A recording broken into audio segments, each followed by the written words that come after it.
Good morning, ladies and gentlemen, boys and girls, everybody. Welcome back to another beautiful day here. What are we gonna see?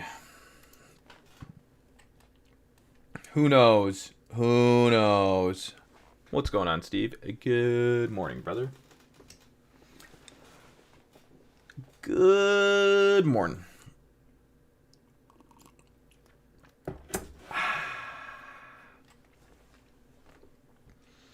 Morning, Walker Moreau. Morrow? Yeah, so, anyways, today's gonna be. I don't know what today's gonna be. We're right on the 50 SMA over under, so this is a day where I don't say markets are bullish, markets are bearish. I say we're kind of in the deciding game. So normally for the past week, you guys have walked in the stream and I said we are macro long bias. Just yesterday, intraday, midday, you said we are bearish.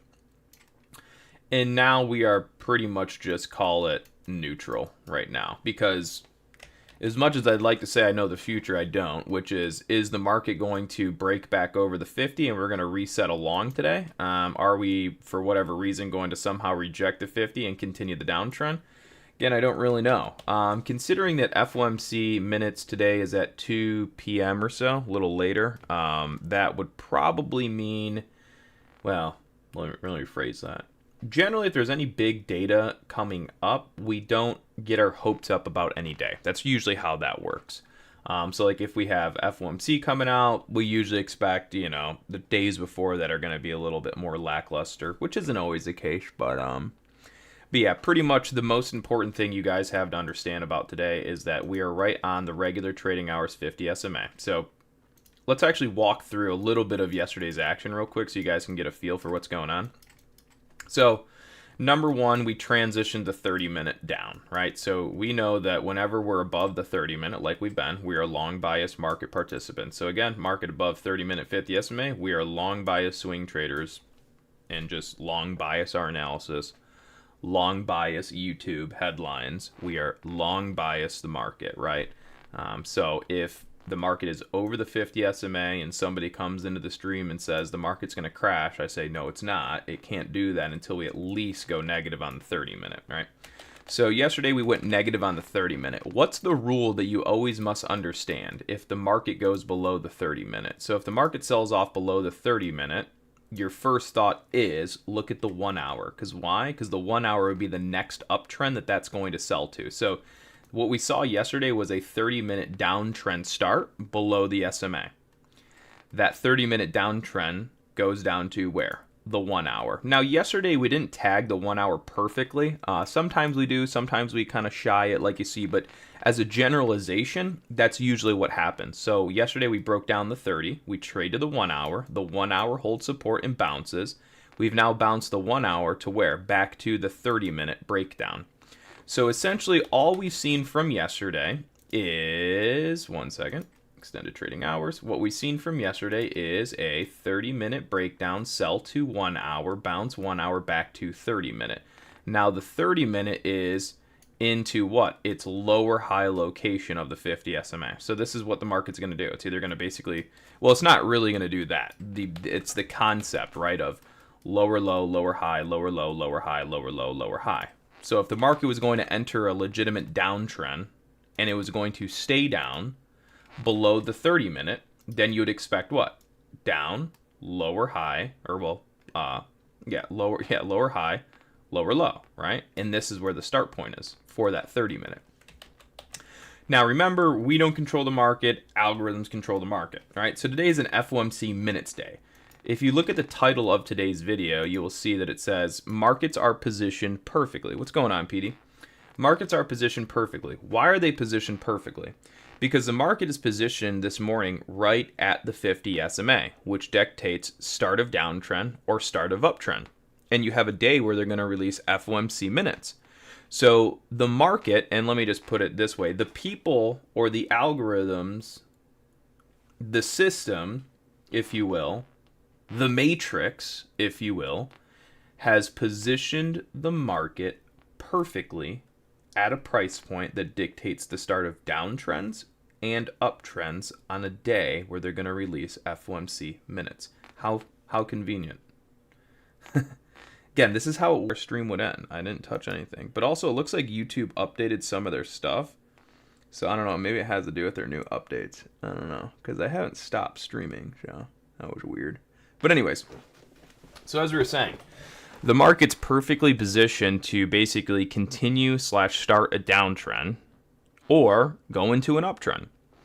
And the people, well, I don't want to say the people, but it just so happens that the market always seems to be positioned like this heading into any sort of relatively decent data. So FOMC, sometimes CPI, not always, but FOMC almost always. FOMC minutes, things like that, even CPI. So just know that markets like to put themselves on a teeter-totter when leading into big data. Why? Because then everyone is perfectly positioned, right? People who were short can get squeezed, right? People who want to be buying long can get dropped out. That's what I was getting at, is that, you know, this is our, like I said, it's either the start of a new downtrend or it's the start of, you know, a long pop, right? So everyone that went short yesterday, they're about to arguably get squeezed out, right? And then everyone buying up this dip, it's still below the 50 SMA, so they could get rolled on, right? So the market has perfectly positioned itself at a start point today, and that's what it likes to do on big data days. So that's why the title of the video says markets are perfectly positioned. Are they perfectly positioned? No, but they're perfectly positioned to finagle people if they want to, which is basically rip markets one way. That sounds dumb saying it like that sometimes, but yeah, that's what's going on. So what are we going to do here in this stream? We're going to do the same thing we do every single day. What up, Easy? We're going to do the same thing we do every single day. We're going to wait for the market internals to open. If the market internals are bearish, then we're going to be looking at momentum bearish. If the market internals are bullish, then we're going to be bullish. But it's pretty straightforward. As long as the market is maintaining, pretty much as long as the market's below that green line you see on my chart and market internals are bearish, then we're just going to trade bearish. If the market starts to get acceptance back over the 50 SMA and all the market internals are bullish, then we're just going to go long. That's literally, it's pretty much it. And then also, since we have FOMC coming up today at 2 p.m., we're not going to be super optimistic about anything. So we're going to be very, very tiptoey on the market above or below this level, right? Which basically means we're not expecting that the markets are just going to blow up and then just keep trending for forever. They're not going to sell off and keep trending for forever. If they do that, that's great. We don't really care. It's just when you have big data coming out, a lot of times it makes people not want to be too optimistic one way or other, knowing that there's data that could come up and pretty much derail anything, which is also why I think they like to put the markets right on the 50 SMA. So if FOMC comes out and they want to use the FOMC minutes information as positive, then they'll just start an uptrend and blow the market up. If they want to use the FOMC minutes stuff as negative news, then they can just roll it down. That's all under the assumption that the price is even at the 50 SMA when FOMC minutes comes out. But anyways, I'm maybe getting a little ahead of myself there.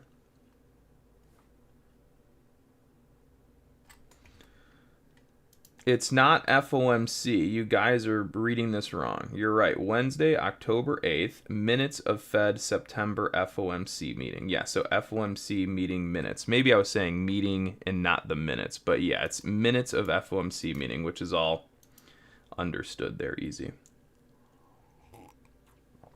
We know it's not the actual FOMC.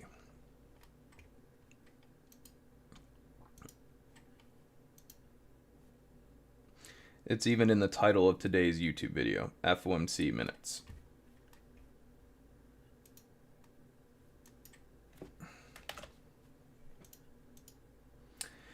Anyways, that being said, same jam as always. Above or below, price point 670.18, and just watch the market internals when it opens. Today's not a day where, yeah, we'll just see.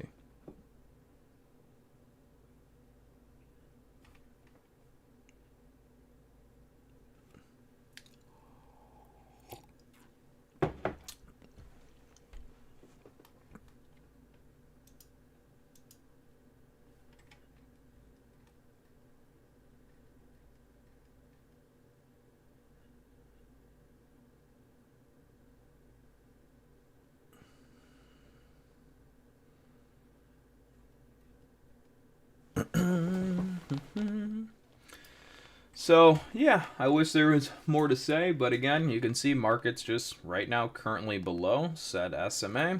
We're not breaking up in momentum for the time being.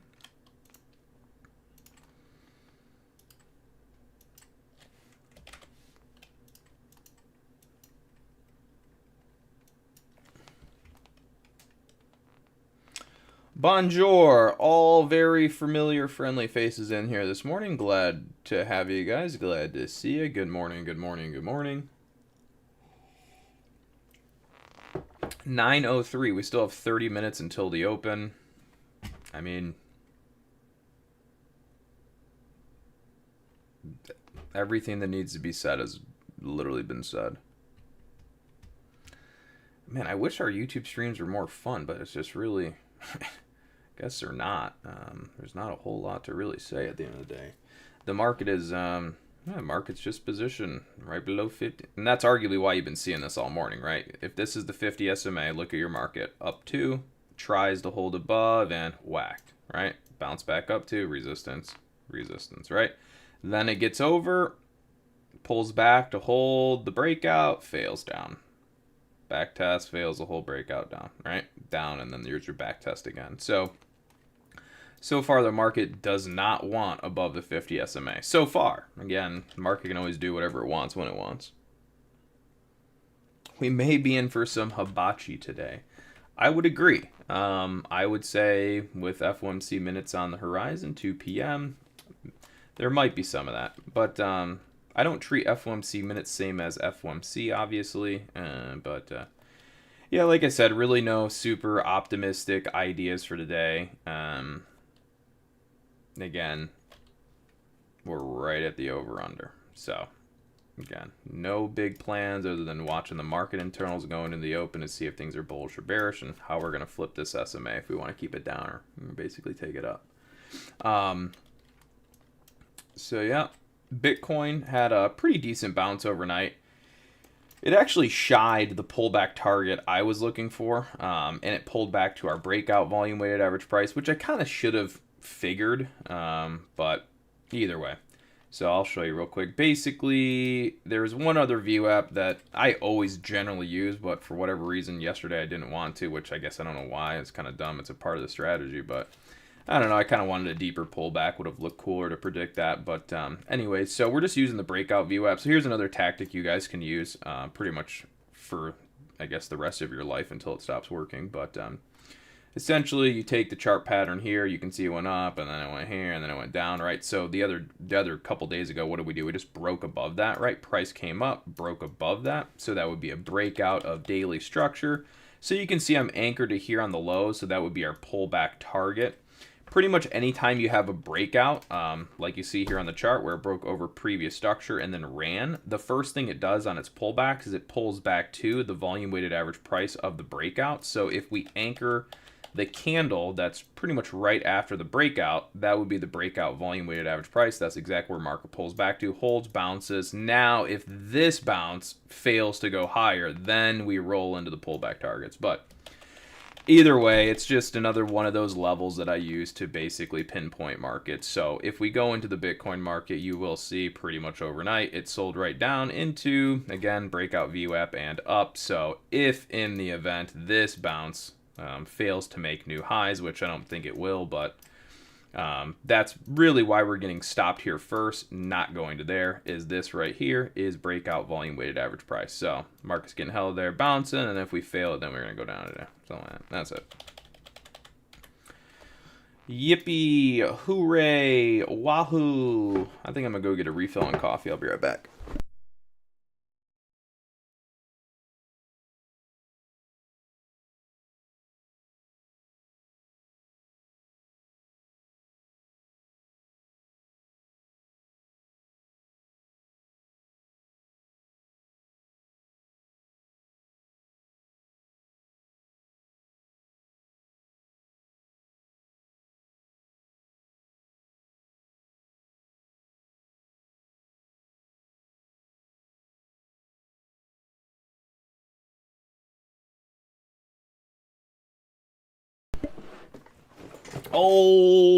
Alrighty, I'm back.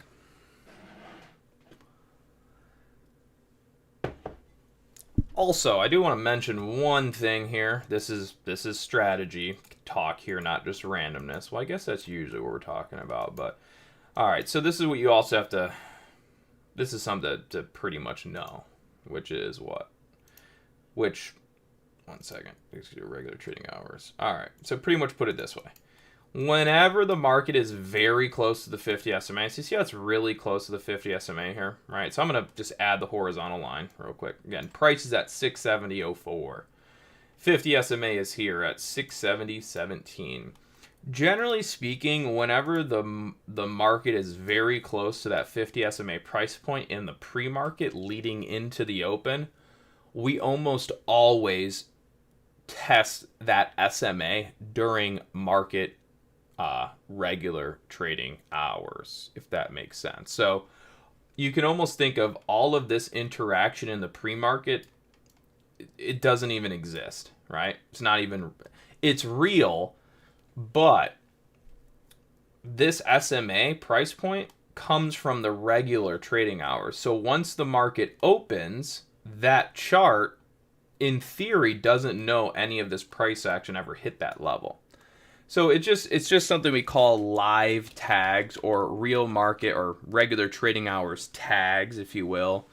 The SMA price point comes from a regular trading hours chart. We've tested that price point in the pre-market session, but we actually haven't tested the SMA, right? Because that can only happen during regular trading hours. So anyways, whenever you see price of the market really close to that SMA calculation going into the open, a lot of times we're going to trade up and into it. So for example, if it was 9:30 and the market was about to open and the price is where I'm drawing, so if the price was down here at this yellow line, we would pretty much be looking to take the market long up to at least test the 50 SMA and let those algorithms kind of take in that data and information. But anyways, the market's pretty much on it right now. So as soon as the market opens, we're pretty much just going to be, the algorithms and computers will get their test of that SMA.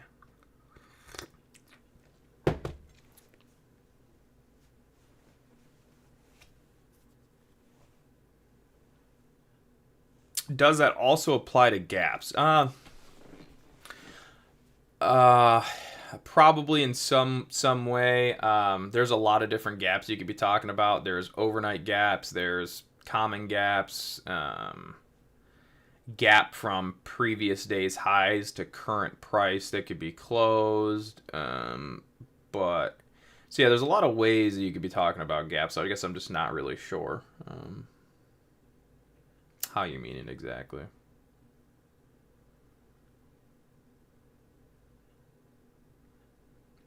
I mean, one thing let me bring this down. So one thing I always think about, there's a bunch of different ways to look at it, I guess, but, I look at charts when I look at regular trading hours charts, right, I would say to myself, right, look at all these gaps, right, in a regular trading hours chart. So 30 days, there you go.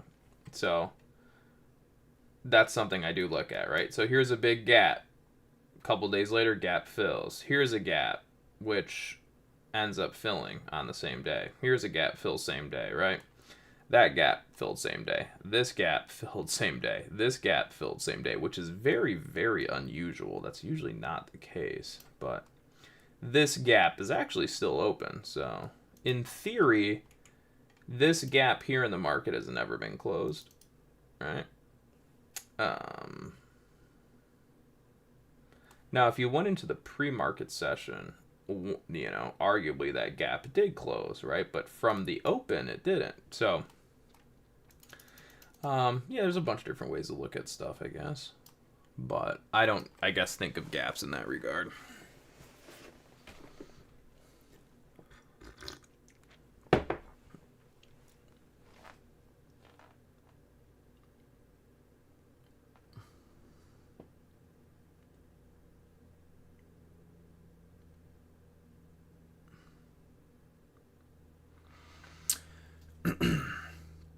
So for example, why I would want to stay neutral is because, one second.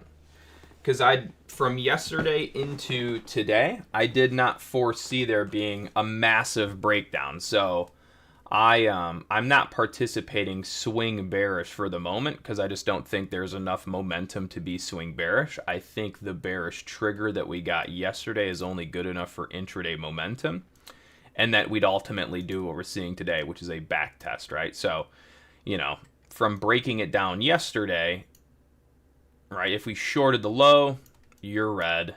Even if you shorted at the exact break, you probably went red a little bit and now even, right? So it was just a situation. I didn't think the market was really going to swing into a massive bearish move. So I figured we're going to be bearish to neutral, well, I myself am not going to participate swing short because I just don't think the catalyst and I just don't think the market actually wants a really big sell-off. Also, let me mention this, that generally all of the good sell-offs will require the 1 hour to also break down. 30-minute kind of the start of it, then it sells to the 1 hour. 1 hour must break to really get a big swing to the downside. And ultimately all we did yesterday was break the 30-minute down, sell it to the 1 hour, bounce the 1 hour back to the 30-minute, right?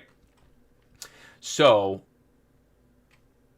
I guess it's just my own perspective and how I read the markets and kind of feel they would go. And then, so here's the other tidbit of information too. Let's go into a 1 minute. We'll go into yesterday. It's not that I don't want to be swing short. I just figured we weren't going to be breaking down through the overnight. I assume we would just be coming back to the 50 SMA myself. So if I wanted to be swing short, I could basically be swing short today with avoiding all of that. Which, did I know that would for sure happen? No, not necessarily. But you do it enough times, you kind of get an idea. So anyways, this is where the breakdown was at. So here's another strategy that I use. So here's the breakdown. Right there. So we know that everything below here is a 30-minute breakdown. All right. Here's another tactic I like. Taking the volume weighted average price and anchoring the breakdown or the back test. In this case, we broke down, and this is pretty much a back test. So I would anchor a volume-weighted average price pretty much to that high and kind of where the candles start to break down. So it would be like that, and it would be like pretty much like that. All right, so, or 1 second. Oh, up one, kind of like that. All right, so let's just disregard all of the rest of the price action and look at it from this view. So what we would read on my chart, right, this is what I would tell people. Hey, guys, the 30-minute broke down. If the market wants to stay bearish, it has to remain below the green line, all right? But also, since we broke down, we can start anchoring VWAPs to the breakdown and or the back test. And then as we move down, we can look for intraday momentum trades into the VWAPs. So ready? Market breaks down, it back tests. So either you're short here for the breakdown. All right, great. Market swings down. So then we anchor the VWAPs. Then you could be bearish essentially into the VWAP and down. When do we not be bearish into the VWAPs? Well, arguably when it starts to break above, right? So there would be another trade bearish. So you're taking the bearish breakdown and you're trading the bearish momentum volume weighted average price down on the intraday. So this is what I would say is the immediate intraday 1 minute trading strategy from the 30-minute breakdown, which is really just taking VWAPs and anchoring to the 30-minute breakdown and then trading in that direction for as long as that lasts. All right, so then if we scroll over, you're eventually going to see what? That we start to break through the 1 minute volume weighted average price. So at this point, we would say that this 1 minute VWAP is no longer holding the resistance that it was, right? Well, here and here, arguably. Okay. So that 1 minute VWAP strategy doesn't work. Then what do? Then we transition to where? The 5 minutes. So now we would go to a 5 minute and we would repeat or look at the same thing, which is what? Which is the market broke down below blah, blah, blah. So as long as it's below the 1 minute and 5 minute VWAPs, we're okay, right? So it's not always the most perfect system, but you get the point. We're taking the breakdown, we're anchoring VWAPs and basically saying as long as momentum is below here, then that momentum lasts and blah, blah, blah, blah, blah. We eventually reverse up and go up and get, 50 SMA. So on the intraday, that's how I use the VWAPs to stay in direction with the trend for as long as possible after a breakdown, all right? So yeah, that's pretty much that. So I saw that there was, good bearish opportunity after the breakdown. But did I, and then, like I said before, it goes down to the 1 hour. So if we go to the 1 hour chart, 1 second, regular trading hours, blah, blah, blah. We'll go down to the 1 hour. Now, we didn't fully sell to the 1 hour, so at the time of the bottom, this would be where the 1 hour was, right about there, and arguably here. So we would have been like, well, that's kind of illegitimate. I don't want to do it like that, so let's do it like this. All right, so this is what our market essentially, looked like from yesterday. You had your breakdown, almost sold to the 1 hour. So breakdown, almost sold down to 1 hour. So we would know what? As we're coming into the 1 hour, we're not bearish anymore because we think the 1 hour has the potential to bounce. Right? So really the easiest way to put it for you easy is whenever the 30-minute breaks down, you look for the successful break to go to the 1 hour. And then you, as far as trading goes in short term, then you'd look for a bounce, right? And that's pretty much what we did, just not perfectly at the SMA levels. So, yeah, and sorry I didn't see that till now, that question. And then, so what I have come, oh, that's another one. What I've come to find is it's just the short selling or the bearish market doesn't last long, right? Very rarely do we see sell signals turn into full-blown bearish moves. So knowing that, I'm always less optimistic on the markets breaking down as opposed to markets having good buy signals. So I'm always more optimistic on a buy signal than I am a sell signal. Let's also think about that. Historically, markets generally go up.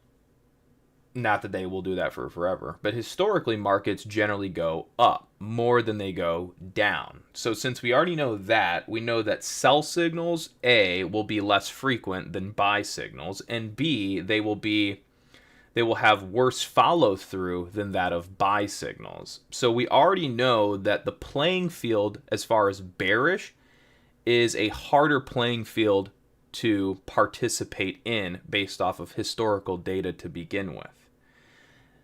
Then I take my own experience and realize that yes, sell signals don't happen as frequently and their follow through is generally not as good. So I myself don't look to trade bearish on sell signals for an everlasting time period. I look to basically trade them in, out, as long as that trend seems to be somewhat favorable.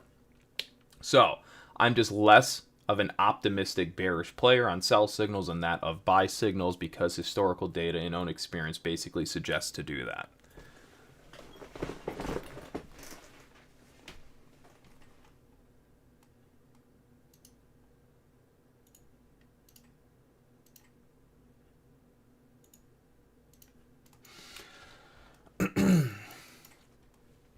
Anyways, hope that made sense.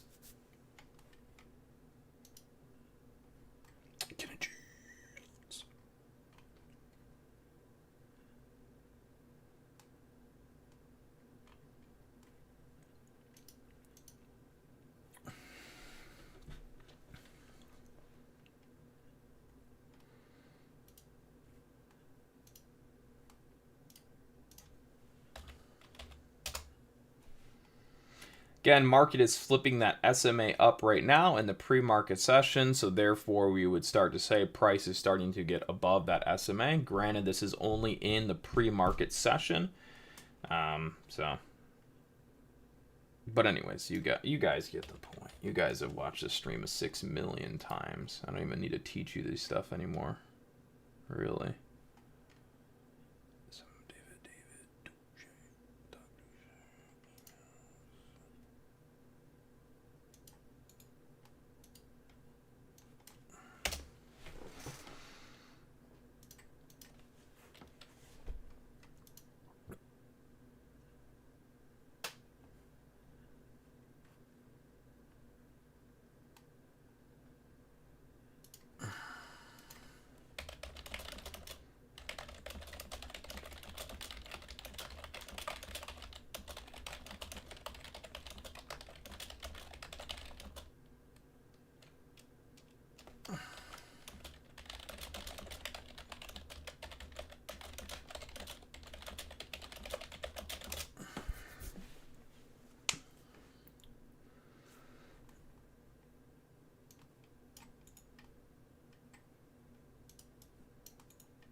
Let's see.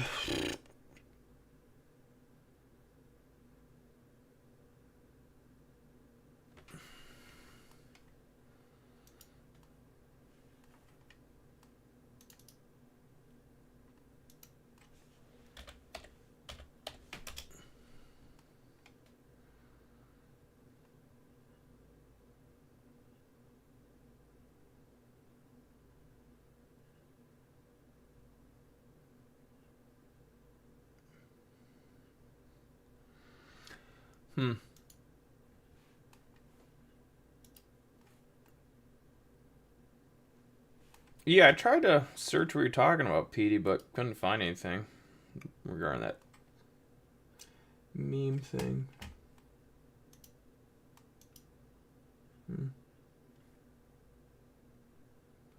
Not too sure.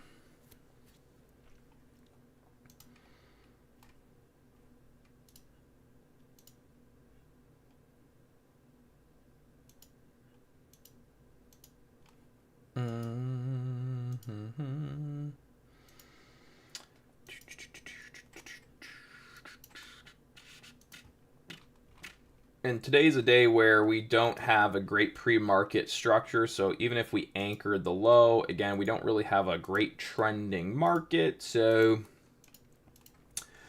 nonetheless, we'll still use pre-market volume weighted average prices. So worst case scenario would basically be anyone buying long over the 50 SMA gets basically swept back down to the volume weighted average price, which is that box on the screen. So essentially, since we're over the 50 SMA, we'll be optimistic that we can press it long. If for whatever reason that long fails, then we can arguably bring it back down in that box. I know it sounds kind of stupid when you say it like that. Things can go up and down, but that's just the reality. But yeah.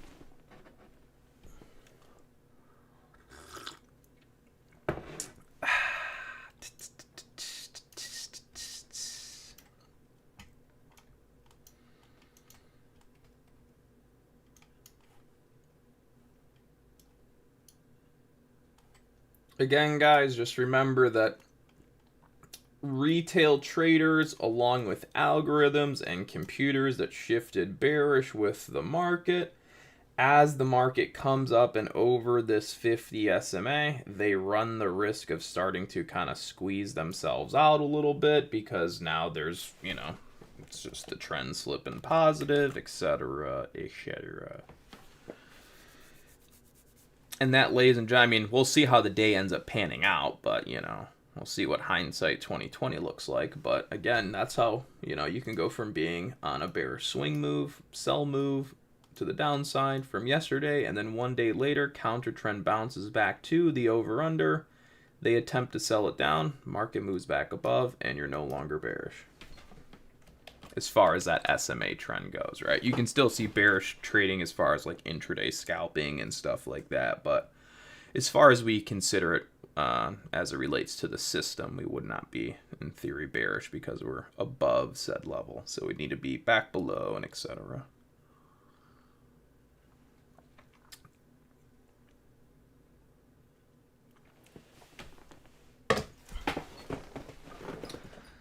Well, that's another reason why. Another reason why trading is not the easiest, because in a day's time, you could go from bearish to bullish.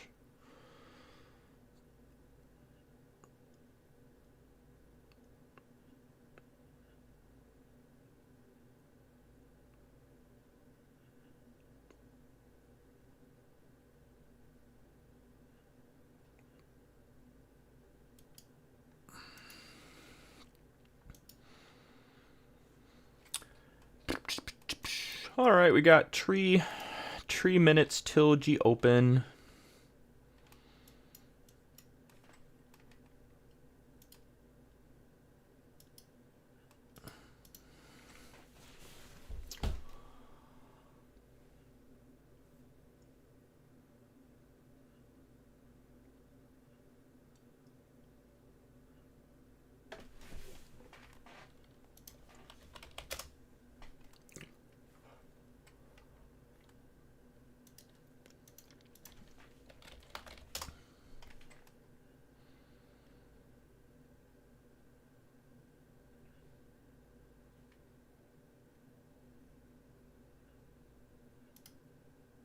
Order filled.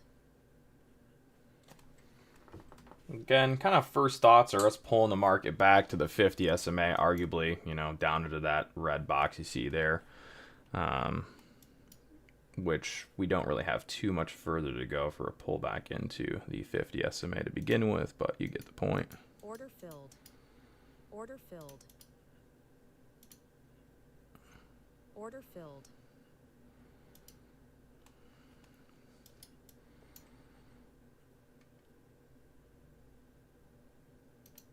Order filled. All right, so there's market pretty much pulling back to 50 SMA.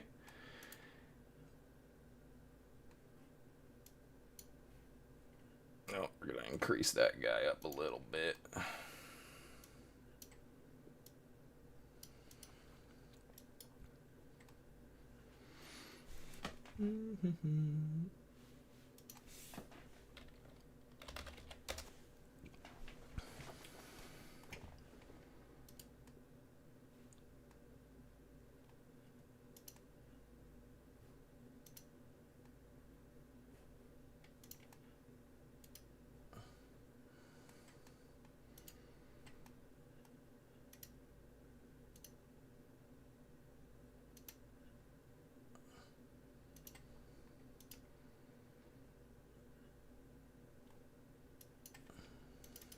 Order filled.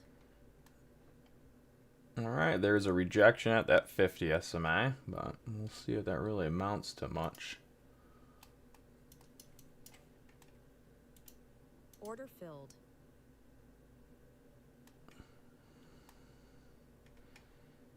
Order filled.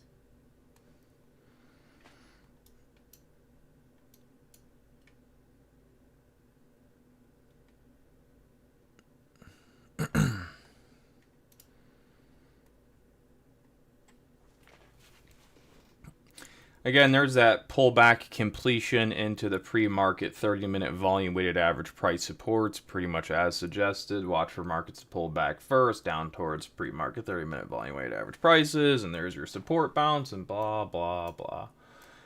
Pretty much same story as every single day.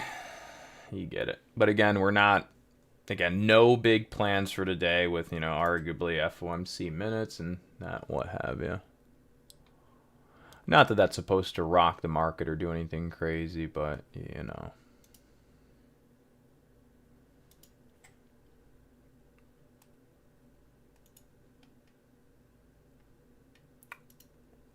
So again, that initial kind of early morning one and done trade there, pretty much complete. Now, we just got to let the market try to figure itself out here.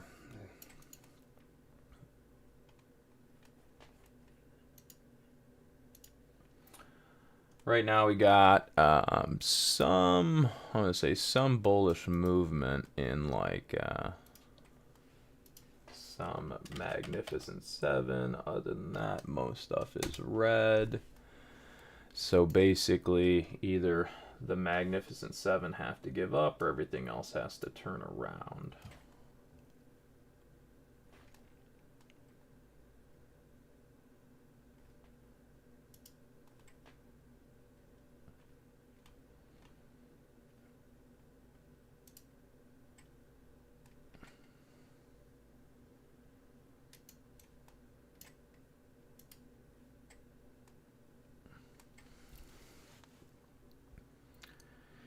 Doop doop doo doo doo doo doo doo doo doo. Actually, speaking of, let's just take a look at QQQ real quick.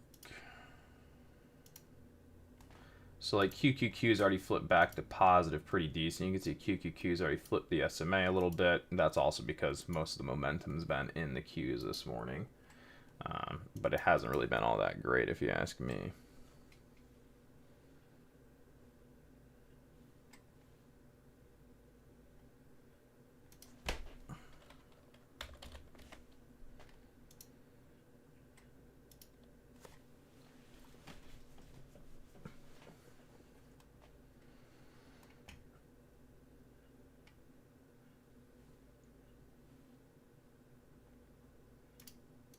Order filled. Order filled.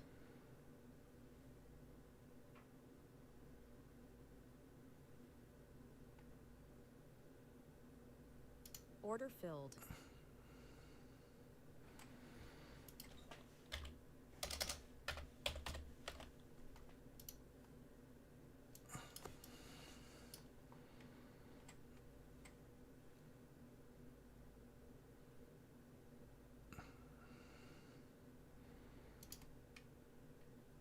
Order filled. Order filled. Order filled.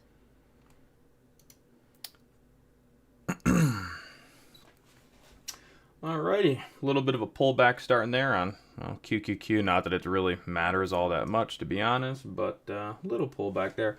Like I said before, again, market internals, most of it's bearish besides the FANG and the Magnificent Seven. So if they start to give up, then you'll probably see a little bit of a top come into play there on the NASDAQ, etc., etc. Obviously, SPY is below 50 SMA for the time being. Let me double check the VIX. VIX is, I don't know.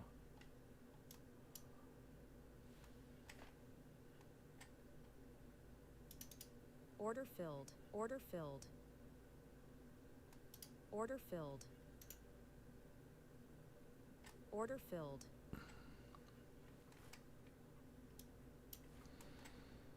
Order filled.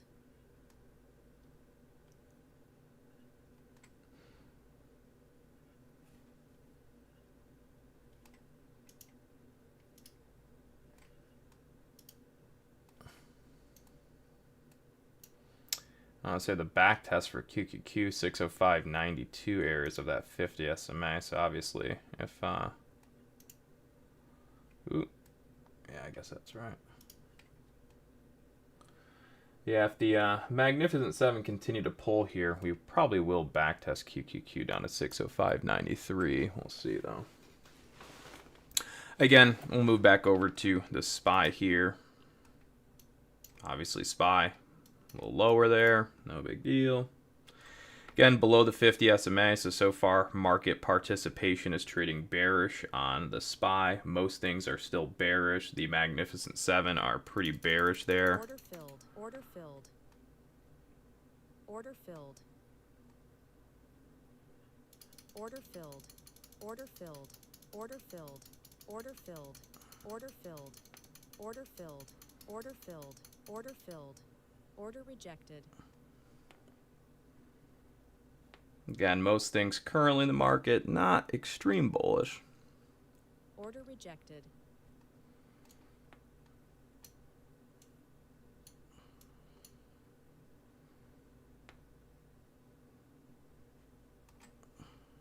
Order filled. Order filled.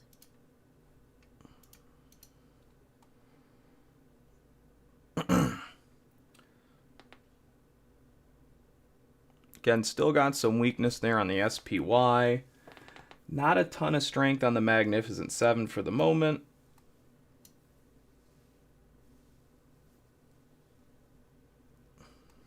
VIX is still remaining positive. Most market internals for the moment still a little on the downside there.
Order filled.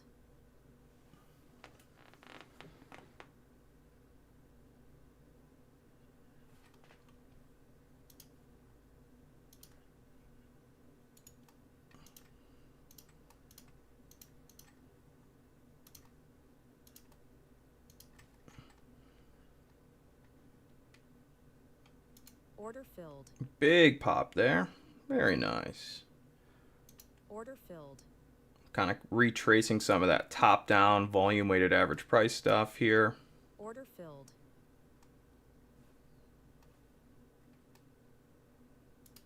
Order filled.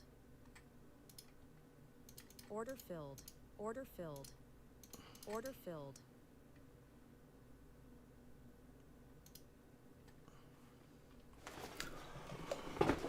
So again, today's the day where we're having a little bit of divergence, and I don't quite trust the QQQ here today, only because it's exploding a little higher, but there really isn't anything driving the price up right now. So part of me feels that's a little bit of a scummy long on the NASDAQ that's not really meant to explode. I don't know. So I don't trust the long that's still going on with the NASDAQ. We'll see. Something's going to have to change, because right now, based off of market internals, the NASDAQ is getting forced up, or QQQ is being forced up with no underlying equities to support that move.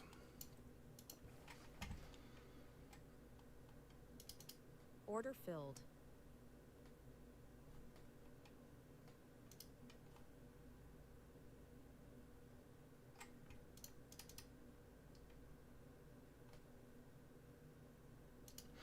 Oh, those were a bunch of orders getting filled on that move. That's why you hear a bunch of clicking there. I was just averaging, closing, closing, closing.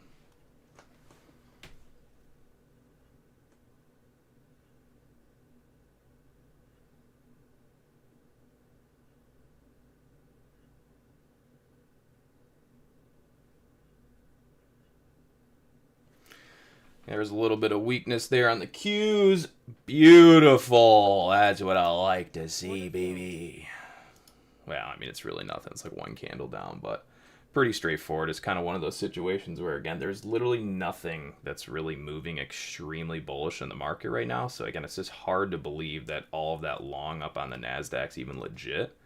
So it's just one of those ones where I wouldn't expect these highs on the NASDAQ currently this morning to kind of like hold up and keep pressing for the moment, because there's just like, not that it can't do that, I'm just saying there's nothing supporting that long. So I was being a little bearish on the top of those little moves just because I don't really see anything. Look at, you have the entire New York Stock Exchange down, SPY issues down.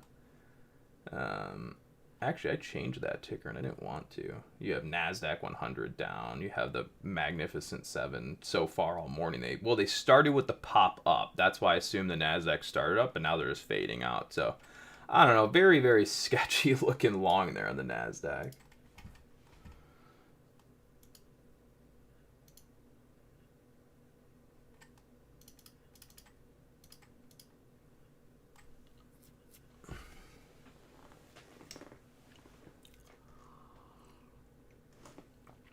Alrighty. It's a good day so far. Can't complain. I mean, it's not a great day, but it's not bad.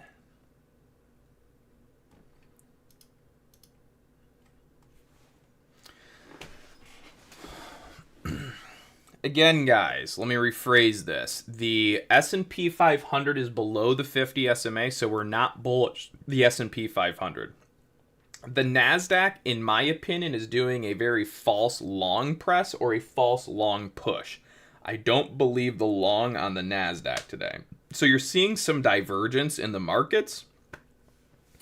But one thing's for sure, the market on the S&P is not currently in positive territory. That's, again, I would summarize why we're seeing the easy bearish trading right now. And then I'd assume that the long is going to fall apart on the NASDAQ. So I think the NASDAQ would play catch up, so it's going to lose its kind of long move and start to fade a bit. That's obviously under the assumption that market internals continue to stay the way they are. Again, look at that. Look at the FANG. Look at the Mag 7 FANG. They popped up 2 candles and then pretty much just faded out, right? So how can the major market cap stocks pop up, fade out, and then you expect your NASDAQ to just continue pressing highs. It really shouldn't, right? It should do something like that, pop up and then kind of fade a bit. But clearly there's, even this chart pattern's not 100%, because if the NASDAQ was following the Magnificent Seven ticker, entirely, then the NASDAQ would already be back at pretty much lows today, but it's not. So there's something there that's holding it, and I don't really understand why, and that's okay. You don't have to understand everything.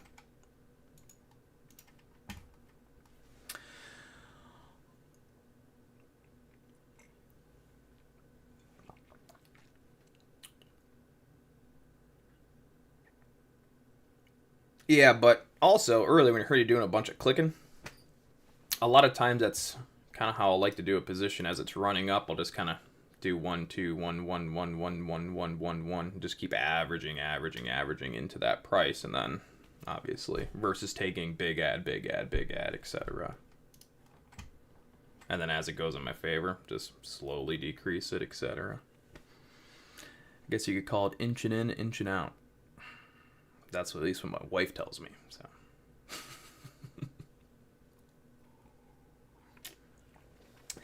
The old inch in, inch out. Gotta love it.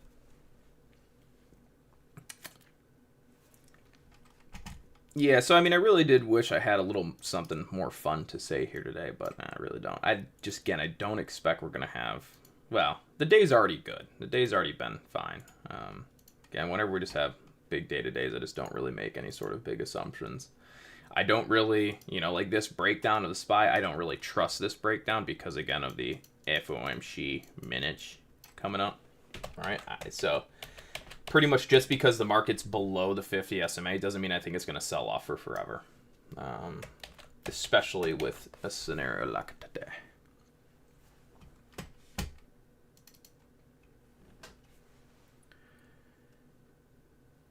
Anyways, would like to take the time to thank you guys all for tuning in today. Appreciate it. I'm sorry if, the stream gets a little repetitive and maybe even a little boring. I try to be as fun and entertaining as I can. I just can't sit here and scream at a chart for too much because, again, there's really only so much you can say.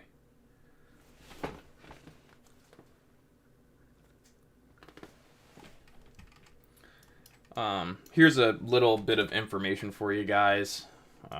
You should pretty much always expect that if your breakdown of the 50 SMA fails, like you're seeing now, it's going to do what? Go back to the 50 SMA. So your 50 SMA is always the target, right? So look at here, right? So we broke over the 50. It failed. Where does it go? Back to the 50. Then the 50 broke down. It eventually goes where? Back to the 50, right? So that price point is always a magnet area for us. And for whatever reason, that NASDAQ is just continuing to blow up, even with negative market internals. That's a first. We don't see that very often. But anyways, you have the SPY back to and over 50 SMA. So we just repeat the process, guys, here. We're just going to anchor to these previous lows, etc. Look for dips up on those now. That's pretty much it. So now our volume weighted average. This one's tricky because there's a break of structure in there. I don't know how I feel about that. Because theoretically, we're supposed to be anchored to that candle with the break of structure. So then that means this is going to be the pullback right there to potentially down there. So you guys just saw me do this on Bitcoin earlier, where we're anchored to lows, but instead of the market going to the previous anchor VWAP lows, it got the breakout VWAP, etc. So you're literally seeing me do the same thing I do on Bitcoin, but on a 1 minute chart.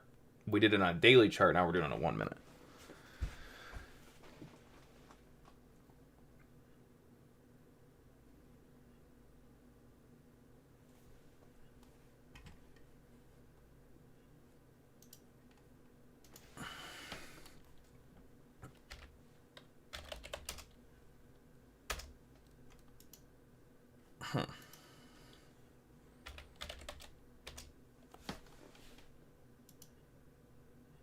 Order filled.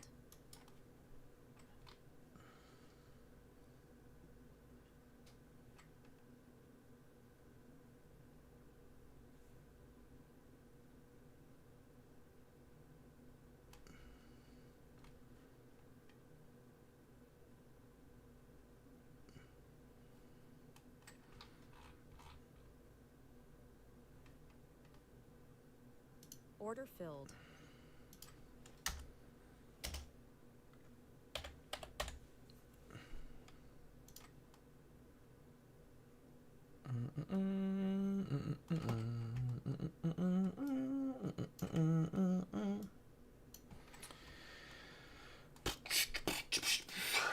Again, pretty straightforward here, guys. Pullbacks are going to be basically down to about the 50 SMA and arguably higher and or just below that. This guy, right? Well, hold on. So there's your, again, your pullback to your 50 SMA pretty much taking place right there. Again, it doesn't look like a whole lot, and it's really not, but you could just obviously assume that's pretty much what's going to happen.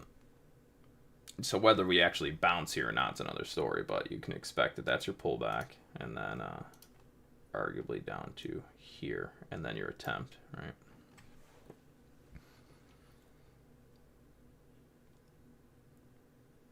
Watch this be one of those scummy ones where they run it all the way back to the lows. That would be hilarious.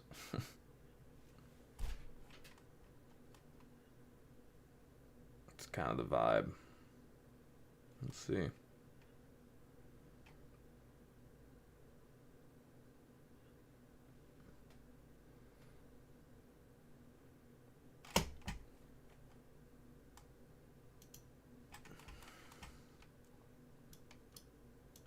Order filled.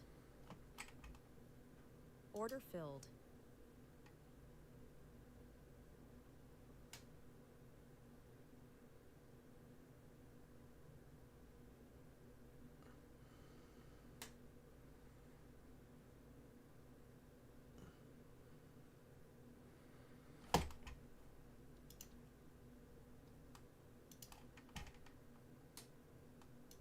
Order filled.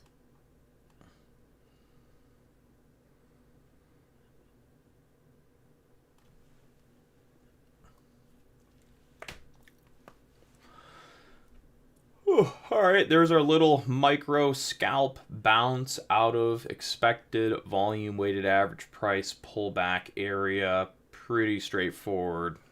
You guys have already seen this a million times from stream to stream on a day-to-day basis. So nothing you guys haven't seen before.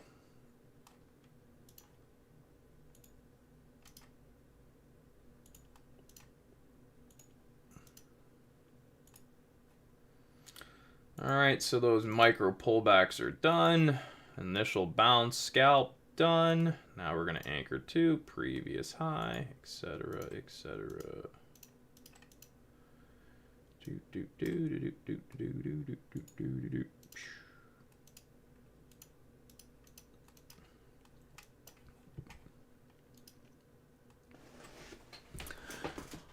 Okay.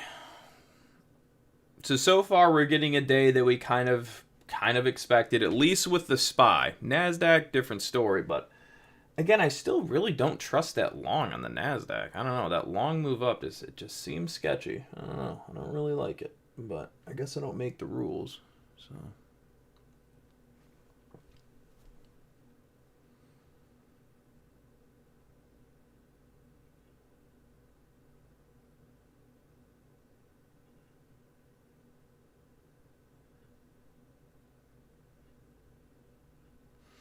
I mean, how exciting of a day! How exciting!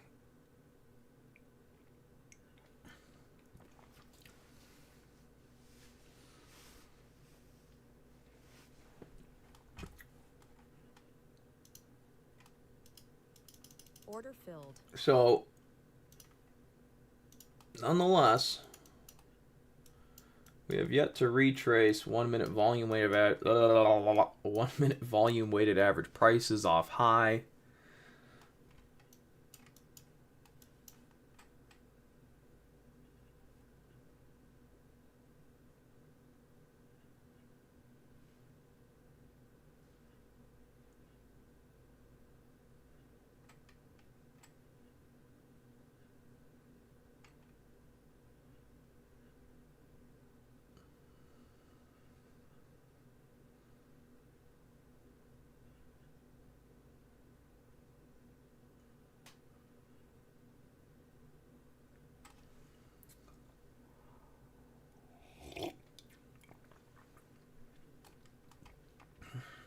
Again, if we start breaking over these little 1 minute candles, we're going to pop up into those VWAPs as suggested there on the screen.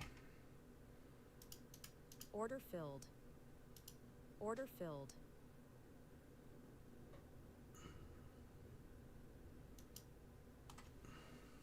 Order filled. All right, pretty much got the VWAP there. Maybe a little more room to go ski. There you go. 1 minute volume weighted average price. Retrace from high. Complete. Done. Finito. Another trade call. Complete.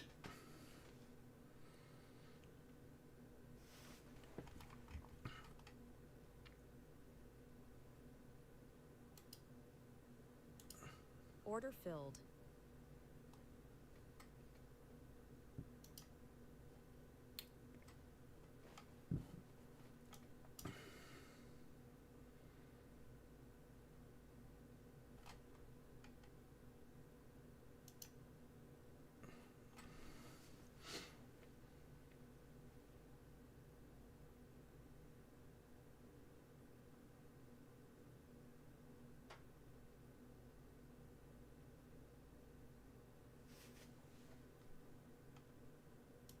Order filled.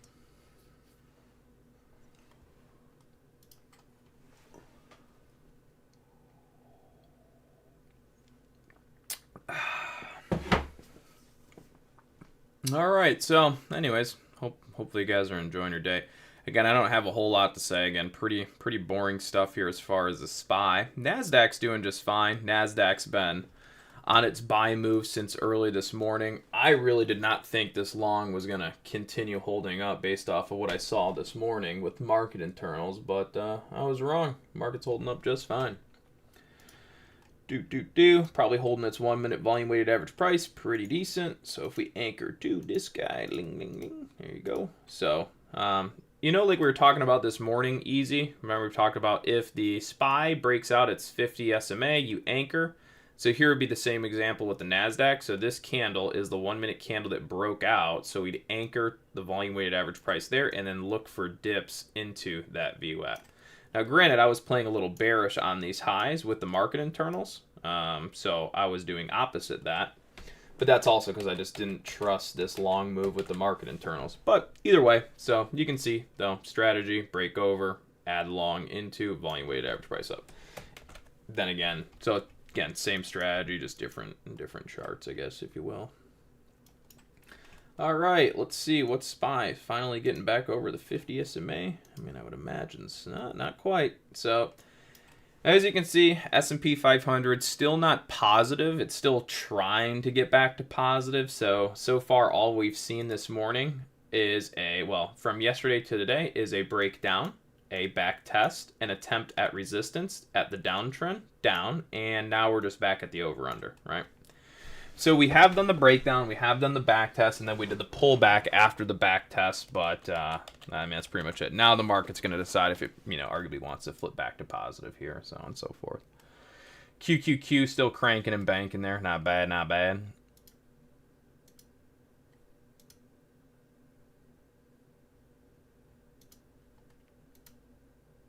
Order filled. Order filled.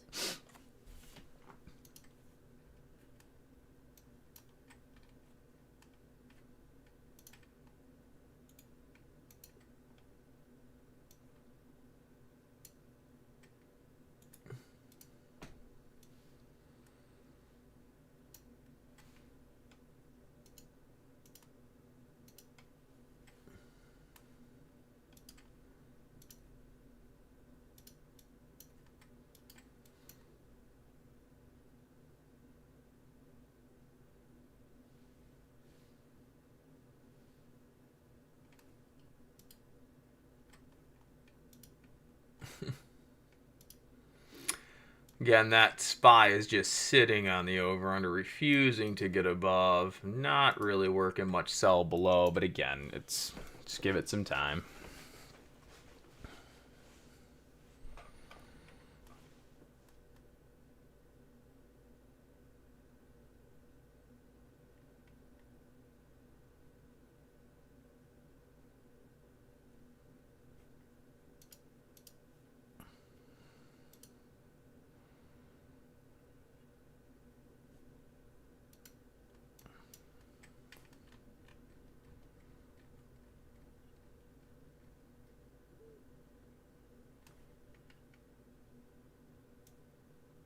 Order filled.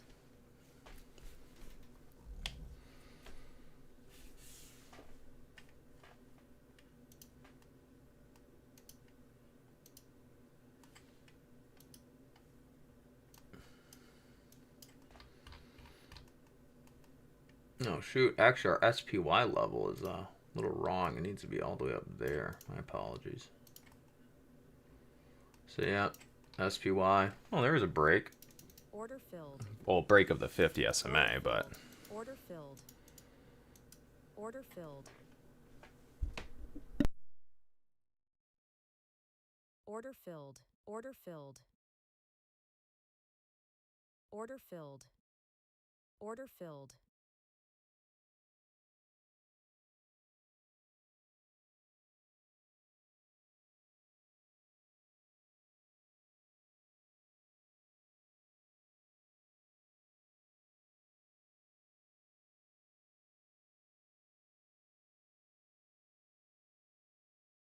Order filled. Order filled. Order filled.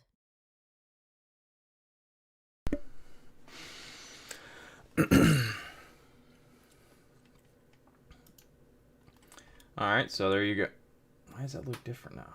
Oh, was I on the wrong time frame? I was on the wrong time frame. I'm an idiot. Yeah. Anyways, 50 SMA has been broken up on the SPY. So market's back to positive. My apologies. I kind of had the wrong time frame there for a second. I don't know what I was doing, but either way, since the market has recovered, there it is. The price of 670.30. We are now on a positive market trend for the S&P. The NASDAQ did that a while ago this morning. The NASDAQ broke into positive territory at 605.93. This morning I didn't really trust it, but either way, SPY's breaking up long now, so we're fully back to kind of momentum long as we break over this SMA. Order filled. That's pretty much it. So now what we're going to do is we're going to anchor VWAPs to this breakout spot right about there, and that's really it. Yeah, I don't want to do that one, but yeah, so we're going to be anchored to the break here. So you see how obvious, well, it doesn't matter, whatever, you get the point. Market broke over 50 SMA, blah, blah, blah. We're going to look for the same things we did on the NASDAQ here. So see how the NASDAQ broke over 50 SMA, blah, blah, blah, pulls back in a 1 minute VWAP, pulls back in a 1 minute MIVA, and then it stays up, blah, blah, blah, blah. That's what we're going to do here with the SPY. So SPY, pretty much same thing. We're going to expect when this finally gets some weakness, pullback targets are down to there or wherever the VWAPs are when it pulls back. And then that's going to be your 1 minute volume weighted average price support to be in line with the new buy move. And we'll trade that for as long as it lasts. So cheers. Again, we are long. We are a little wrong by market. Why? Because markets broke over 50 SMA. So blah, blah, blah, blah, blah. You get the point. Yep. Again, that's like I said, sell signals don't last very long. You're not supposed to look at a sell signal and hope it's really, really good. I mean, it's a protection measure, right? You know that below the SMA, big sell-offs can occur. So you just be neutral. And now you wait till today, and if you timed it right, you'd be in long, right? You know, essentially there. You're part of the long move. And then this could be a long that starts and goes for 2 weeks if it wants to. I don't know. So, just depends. Good morning, Rico. But yeah, so like I said, you know, for me, I never look at a breakdown of the market and think to myself, oh, this has to be an amazing sell move, right? Just nah. I mean, it could, but we're just not going to participate bullish until we get back over the SMA. And I mean, it's clear as day. I mean, you can see it. Look at where'd the market flip bullish, right where we said it would flip bullish, right? I mean, ready? Market breakdown. This was your back test. You can see how long. Look at market chopped here all day trying to stay below the 50 SMA, and it couldn't. So what do? We break it back long. It's as simple as that, and it always will be till the end of time. Doesn't necessarily make it simple to trade, but in terms of what's going to happen with the market and where, it's a very simple, very, very simple thing. You know, and the other thing, too, to think about is even yesterday when the market broke down that SMA, I mean, you could use Chat GPT if you wanted to, but, you know, This breakdown from the 30-minute 50 SMA to there, that could have been a decrease of, say, a couple $1 billion on the market. So there was a big market cap decrease in the market yesterday from that sell move. But in terms of, it lasting long, it really didn't. But then again, that's why we use the 50 SMA. So we know that the market is bearish below or neutral. And if we get back over 50 SMA, market turns positive. That's why we use that level, because it generally doesn't lead us astray. All right, so again, guys, the narrative now is that your long bias momentum up for as long as the market lasts over the 50 SMA as far as swing momentum. And then for intraday momentum, your long bias, the market up as long as it stays above the 1 minute and 5 minute volume weighted average price from the breakout of the 50 SMA. So for intraday trading and intraday momentum, essentially this is your trend. Well, not really. It's these two blue VWAPs right there. That's your trend. As long as the market's above that, you're pretty much fine. Doesn't mean the market won't pull back, blah, blah, blah. Just saying, this is from our breakout. This is our 1 minute momentum volume weighted average price, right? And right now the market would be positive territory over the 50 SMA, etc. Considering we have FOMC minutes, again, I'm not going to fall in love with this long move too much. I don't expect the markets are just going to break out and trend for forever, just like I didn't expect today when the markets were below the 50 SMA that the sell move would last for forever. What did we end up doing? Reverse back to the 50. Had some resistance, and then what? We broke over the 50, squeezed out a bunch of shorts. Now the pullback target for me is still going to be down to those VWAPs, whether sooner or later. So yeah, this is pretty much the target now, but now that I'm talking about it so much, it might not be as pretty. We'll see. Also, something I haven't mentioned is we're pretty much looking to take the VIX. I never talked about the VIX this morning. I apologize. Our target for the VIX right now is back down to, assuming these two yellow lines on the chart, as long as this hasn't changed. Yeah, so our pullback targets for the market on the VIX were back to the 15-minute trend and or the 30-minute. Why? Because yesterday the VIX broke up, blah, blah, blah. Same story as always. And if it's going to keep trending, right? So what did we do yesterday? VIX broke out. There's your uptrend on the VIX. Where's the uptrend support? Right here, the two yellow lines. So the VIX has two options. Either that breaks out and keeps going for forever, or it's going to pull back to back test its uptrend start and or uptrend level, which is where? Yellow line. So right now the market essentially is going to be moving up long bias as long as the VIX is pulling back to these targets. We might start to hesitate on the long as the VIX comes into this 15-minute and or this 30-minute. It's just up to the computers and the algorithms. If the computers and algorithms want to hold the 15-minute for support on the VIX, we might stall out a little bit on the long. If they don't want to, then we're going to move down to the 30-minute. And if they want to hold the 30-minute, then the market will stall out on the long, blah, blah, blah, blah. Ultimately, you're going to stay long bias for as long as it takes the VIX to probably get down to the 30-minute here. It just depends. I'm not sure if they're going to hold 15 or 30-minute, but this is just the pullback zone for the VIX, right? And if support is found there, we'd assume the market will slow on the long. It's basic stuff. Cheers, guys. Hope you're doing okay on the long. Again, it took a little bit of a time to get there, but it's doing okay. Nice to see you in our live streams again. Cheers, brother. Cheers, cheers, cheers, cheers. Cheerios.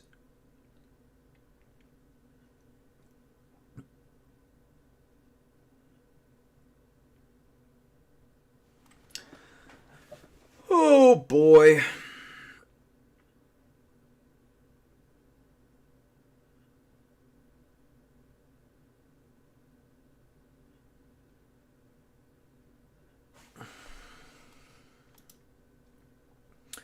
Markets are doing good. Markets are just pumping up on the long, as again, arguably they probably should since the market is now positive. Pretty straightforward. You're not supposed to be short bias swing anymore. You're supposed to be momentum long bias pretty much since that break above. And it looks like they might have done that with data just based off the way it moved. I wasn't really paying attention. What's today? The 8th, 10 o'clock? No, there was no... Actually, there isn't any news there. Or no data, sorry. Not sure what that's from. What is this?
Oh, Bitcoin. What was that? Such a knee-jerk reaction. Interesting. Oh my goodness, the SPY is pumping, but why? Because it is obviously back to positive and the market flipped negative. This is a perfect example of how we swindle markets. Ready? All day yesterday, market bearish, breaks down 50 SMA, bearish, comes up, cannot stay in a downtrend, so we flip it back to positive and squeeze out everyone short from yesterday. It's really simple. What's happening right now, guys? Oh my goodness. Look at the VIX is selling all the way down to pretty much where we would say it probably would sell down to. Why? Because it's just where the SMA trends are at, and that's how computers like to move. What's happening to the market? The markets are going long. They're going to go long for as long as it takes the VIX to come down to that 30-minute, generally.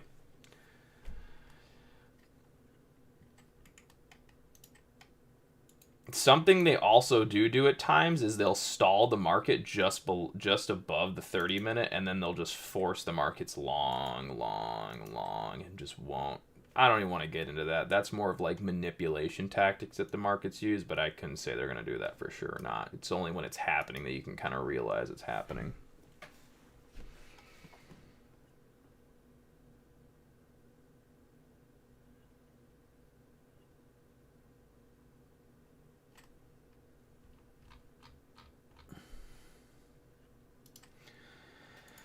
Oh boy.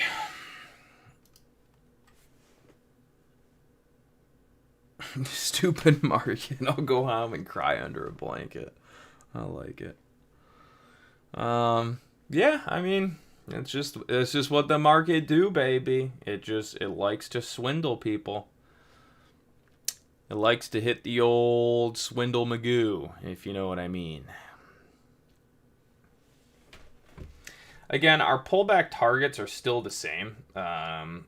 Again, 1 minute. Well, is it really this one? Yeah. Our pullback target's still the same. It's right there. Granted, all these little there's definitely, like this right here, this is an anchor spot, that candle. See where this last little 1 minute dip's going to? Not quite, but pretty much there, right? That's because of the last dip we had. There's anchor spots all in this move up. I don't really care about these ones only because I really care about the main one, which is down here. And that's our 1 minute 50 SMA volume weighted average price. So effectively, if we can take the market back down to here, it would stop out a lot of people that bought this move long, and then arguably we get an opportunity to re-long it, and that would be cool. But like I said, the markets will generally go up for as long as it takes for what? The VIX to go where? To the 30-minute. Where are we now? Pretty much at the 30-minute, not quite. It looks like they might be doing that little manipulation game where they've dropped it close to, but not quite. Either way, bottom line, markets are going to force up for as long as it takes the VIX to go to that 30-minute. If they want to support the VIX on the 30-minute, they'll bounce it. And then that's what would then create a top on the market. So you're just going to keep letting them force the markets higher here. And when I say let them or they, that's computers. But yeah. So that's what we're pretty much, this could very well be a scenario where they just keep forcing this long move up, and they're just gonna let it do that until we come down. I've seen them do this before where they will literally force markets, and while they're doing that, the VIX has zero reaction. Like, you'd assume, right, if you keep forcing candles, the VIX should come down to that 30-minute, but what they'll do is they'll hang it out here, force the market up, and then yeah, I mean, I'm just saying a bunch of dumb stuff. You guys don't even care about that. Yeah, whatever. It's manipulation you see in the market, and whatever. It doesn't happen as often. I've seen it happen, though, where I'm like, oh, we're going to bounce the VIX off the 30 minutes, so I'll get short the market. And then they just keep running it up. And the whole time they're running it up, they won't drop the VIX down to support, right? So it's like, you have a group of people that know we could bounce the VIX. So if we bounce the VIX, the market does what? It tops and pulls back. So I've done this game where I'm shorting a top waiting for the VIX to bounce the 30-minute, and then this is what they do. They just hold it. They hold it right there. They don't go to the 30-minute, and then they just force the market up more. It's kind of annoying when they do that because you can just see it's just pure manipulation. So, anyways. So, again, the main narrative of the stock market. Oh, actually, let's go look at the news real quick, because obviously we know that the market is in a buy signal now. So the market should be going up. So we know that stocks are going to be increasing. But we also know that yesterday the market kind of went into a little bit of a sell move. So we assume that market news yesterday kind of transitioned bearish. And probably we're telling people that the world's over. And then today we just flipped the market back to bullish. So all of those bearish news articles yesterday that CNBC, Fox News, CNN, enemies of the public, sold retail was that the markets are bearish. Heck, I even said markets are bearish to neutral until this morning when we went back to positive, because that's what you're supposed to do. Remain neutral bearish until you're signaled back over the 50 SMA. All right, so just out of curiosity, I'm going to go and take a little peek at the news today. So let's see. Stock market news today.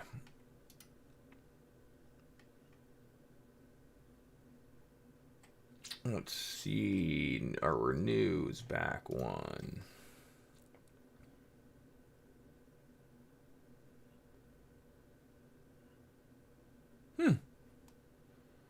Oh, I got to go back a little bit. I'm like, that's not making a whole lot of sense.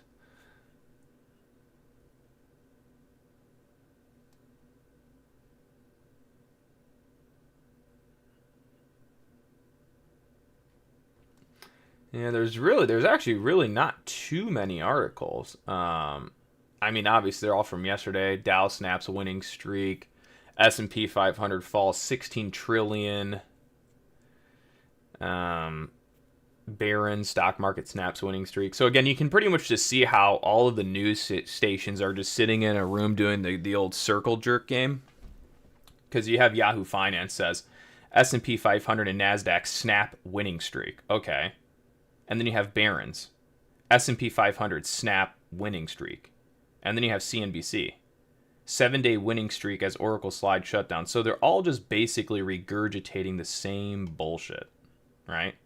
Zero originality, no creativity. Yahoo Finance, Barron's, you guys got to do better. You got to hire somebody else, all right? Get them on the right path, all right? Because that's just embarrassing. You literally got guys over there just playing with each other. Or girls. There's no discrimination here. It's girls or guys just, playing with each other on news articles.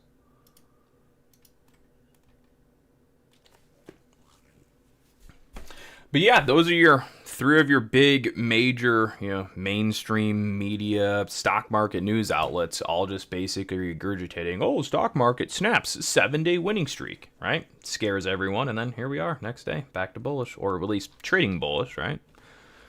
Funny stuff. It's always a good giggle. Giggle me sideways. Alrighty, and let me guess. I bet they did not drop the VIX down to support. Nope, they're just basically doing that steady little hold. It's like you want to be bearish, pull the market back to support, but the VIX hasn't hit support yet. It's still chilling. I mean, that's debatable unless they use a 15, but you get it. You guys know. You guys know. Hey, yo, guys. Order filled. Order filled.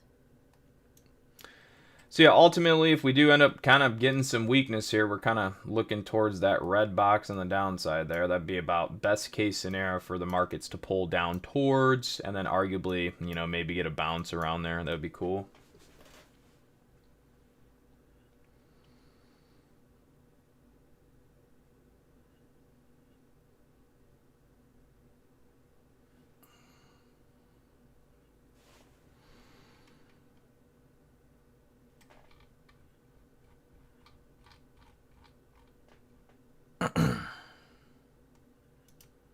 Order filled. Order filled.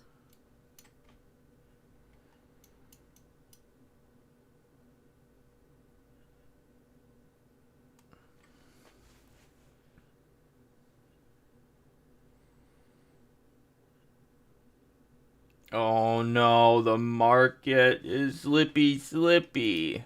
Order filled. Oh no. Order filled. Order filled.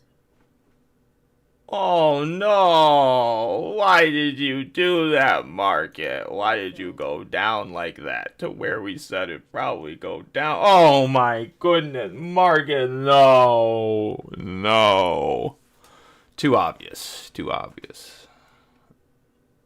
Alrighty. And this is basically where we're going to arguably look for a support hold. We'll see. They might do the scummy one where they don't support it because they already force it up so much, but we'll see. Order filled. Order filled. Again, if the momentum wants to stay positive on this buy move, this is where they're going to support it, arguably. Worst case scenario would be the market ends up giving up the volume weighted average price, and then we go all the way back to the 50 SMA and reset the 50 SMA. That's what you don't want to see for the long, is a reset of the 50 SMA, but that's also a common tactic we see used from time to time on the market. But anyways, so that right there, that's worst case. So this is where, I don't want to say it's going to be exactly like that, but it's either where you get a bounce or you get, some scammed out pull to the downside. So we should be anchored to the highs here. Settings low, high. And we go settings like this. And then we also have the break. Yeah, it's kind of an awkward one, but this is about where the volume weighted average price is up there. So far, they're not giving us that easy bounce. But like I said, that's partially because instead of running the market up and then pulling back to support and going, they forced it for a long time. Now they're pulling it back. Sometimes it's not what you'd like to see. You'd like to see the break, the pull, then the go. They did the break, force run, now a roll. But either way, don't want to get too into the weeds of it. This is still our 1 minute volume weighted average price, support over under based off the buy signal, blah, blah, blah, blah, blah. You get the point. There's our bounce, taking some profit into our counter trend targets as suggested. Bing, bang, boom. Order filled. Cool. Cheers.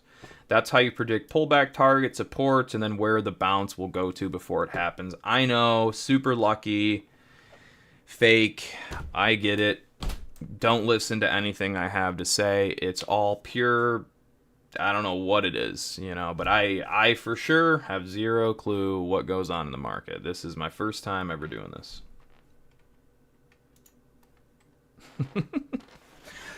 Oh, Lord, isn't it fun? Isn't it fun?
What a beautiful long move it has been, ladies and gentlemen.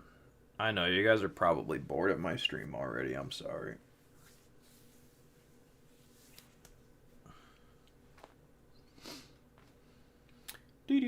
Well, clearly we're not looking at this sort of scammed out scenario for the moment. So we'll just not worry about that for now.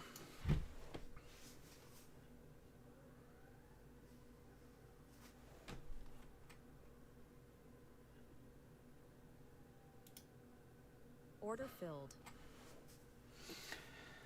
Let's check the VIX, see if they're still doing that. Yeah, look at it's hilarious. Absolutely hilarious. Again, you can see look at the market moving up. Look at this. See how this long bounce here? Look at the VIX doing nothing. Well, a little bit, but not much. Right? So far it would appear they're kind of doing that manipulation grind on the market where they just don't fully let it kind of whack itself, and I don't know, we'll see. I can't say for sure. Hindsight 2020 will be very clear all said and done, but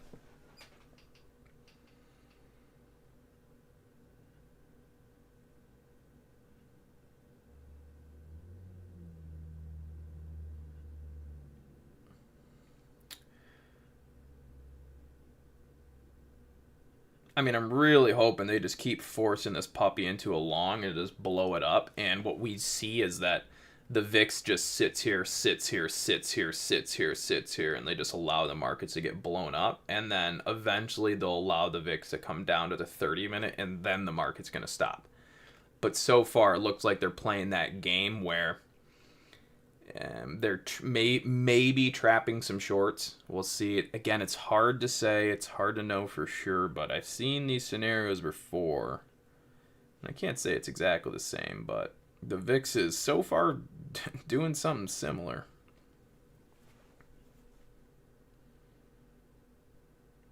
Again, it's a scenario where I could, again, because I like to bet bearish the market if we do a 30-minute VIX bounce. It's a pretty good setup many times.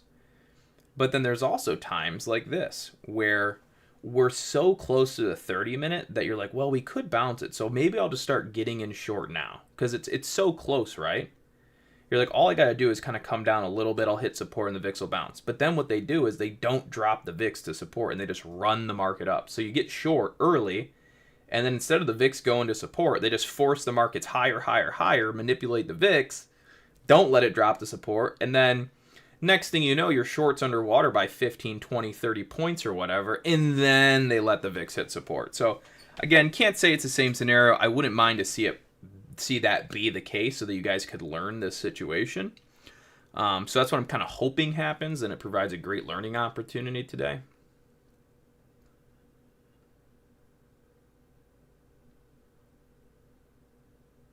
See, like even that right there, like that's close, right? You can see it's very close, but it's not quite. So again, everyone getting short the market on this high. It's not that it won't work. It's just, again, the VIX probably wants that 30-minute. Hasn't quite got it. So again, you just gotta be cautious if you're trying to short highs here. Again, we already said where we were gonna try to pull the market back to. So we already did that top pullback to support. Now we're back long off the VWAP, SMA, etc. Trend is bullish, etc. We still haven't even hit the VIX. So there you go. We got forced up a little more.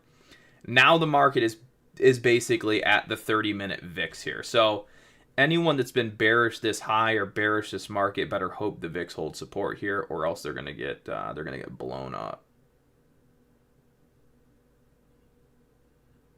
Obviously, I'm not bearish the market here. Let's just make that clear. I was bearish for this little top pullback to support, but now back to long for immediate momentum. Swing bias, we're still on the positive side. Intraday momentum bias, clearly, Order filled. Long bias, etc. I'm sorry, I don't mean to feel like I'm yelling at you guys. Sometimes I feel like I am, but I'm probably just yelling at myself to ingrain all of these rules into my mind.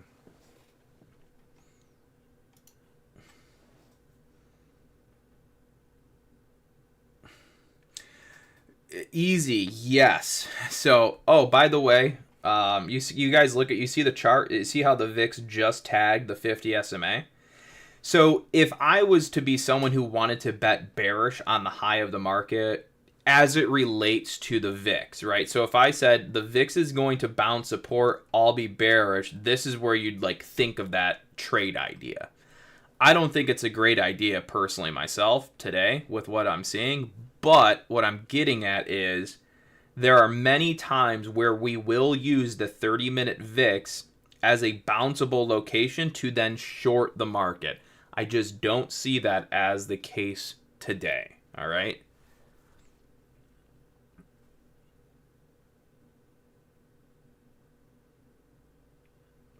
So, anyways, cheers to another beautiful stream where we have kept everyone on the right side of the market.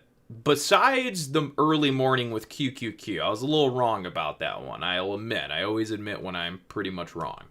It's a great characteristic, if you will.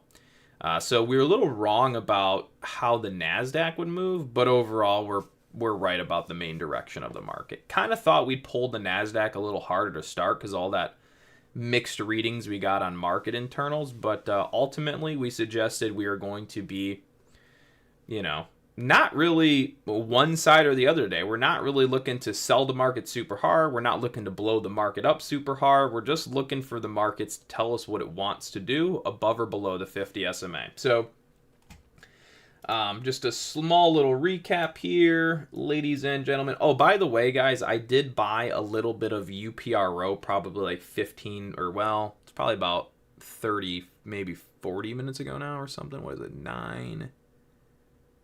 Yeah, like some 9, in the 9 o'clock areas. Anyways, it's probably like 30 minutes ago I bought a little bit of UPRO just to swing it up. So whether or not this buy move lasts for days or whether it ends tomorrow, again, I don't make up those rules. I don't know them. So I got a little bit of UPRO position on my Roth IRA in the long. I did take some futures long, trade some futures up long today. Also some shorts on some futures, but either way, main point being I have a little bit of long on the UPRO because that's 3 times leverage S&P ETF, and we're currently in a long move. So I got a little bit long on UPRO. It's green. I could lock profit now if I want to. I could hold. I can do whatever I want at this point. But what I know is that we still got some FOMC minute stuff coming up. I don't know if any of these things are going to derail the current long that we're on. Whether or not they do, again, is out of my control. But I am riding up a little bit long there on the markets with some UPRO. Speaking of, I actually think I'm going to take a little profit on that too for the intraday trade. And now I'm just going to hold a very little bit. I guess I'm really just kind of decreasing risk here on this long just because I'm slightly uncertain with, what may come with some of these minutes and whatnot. I don't know if that's going to reset the market or we're going to keep going. So I've locked in some profit on that. I got a little bit holding now that I don't care if it goes red or not because it won't affect my current green. So now the market can rally out for 2 weeks and I'm a part of it, no problem, right? If it goes into a sell signal tomorrow, it doesn't really matter. So anyways, cheers, guys. Hopefully you're enjoying today's live stream and market and yowishish.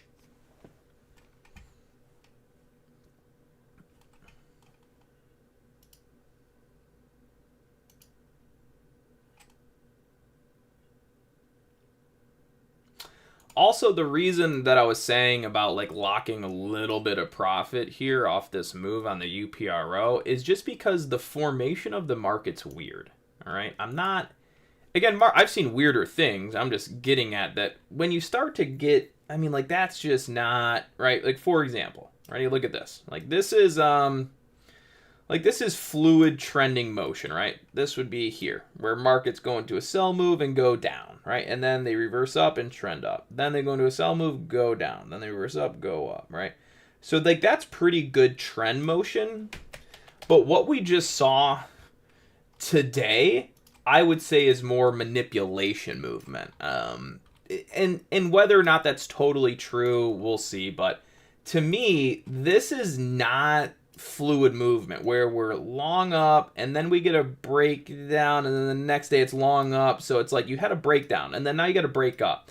So clearly the market's kind of playing this finagly game and we're not truly trending excessive or truly trending exceedingly well to the upside.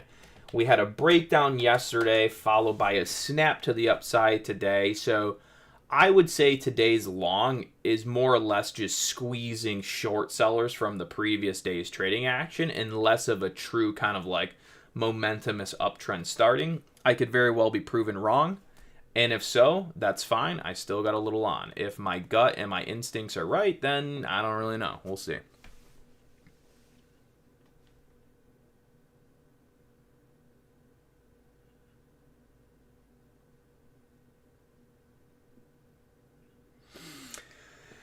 Yeah, so anyways, if you guys got any questions, feel free to ask. That's why I'm here, to provide free educational foresight market analysis to the public. Hopefully, the YouTube algos will agree with that service and slowly allow us to teach more of the public some of this information. But we know that takes time. I appreciate all of you guys here today and with us in the streams each day. I'm very thankful for you guys. Again, if you guys have questions, feel free and ask. If you don't have any questions, that's because I assume you're already the world's best trader, and there's no need for you to ask.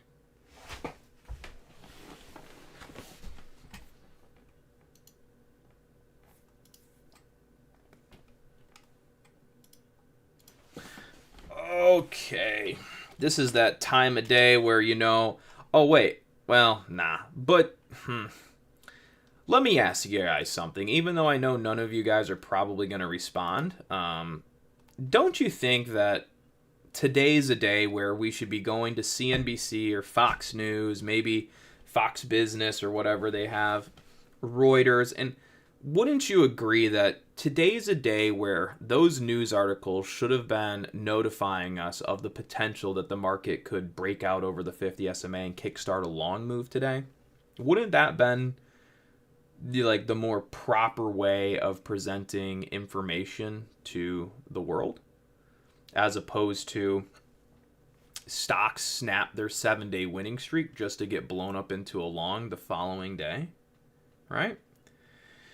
So I don't know what's going on over there with those guys, but they're not helping me, and I don't like it. Me no likey. Actually, that's probably what it should be, Easy. That's probably what the market should be for the news outlets. We have zero clue what's happening. No idea. But they're still paying me a salary, so I don't care.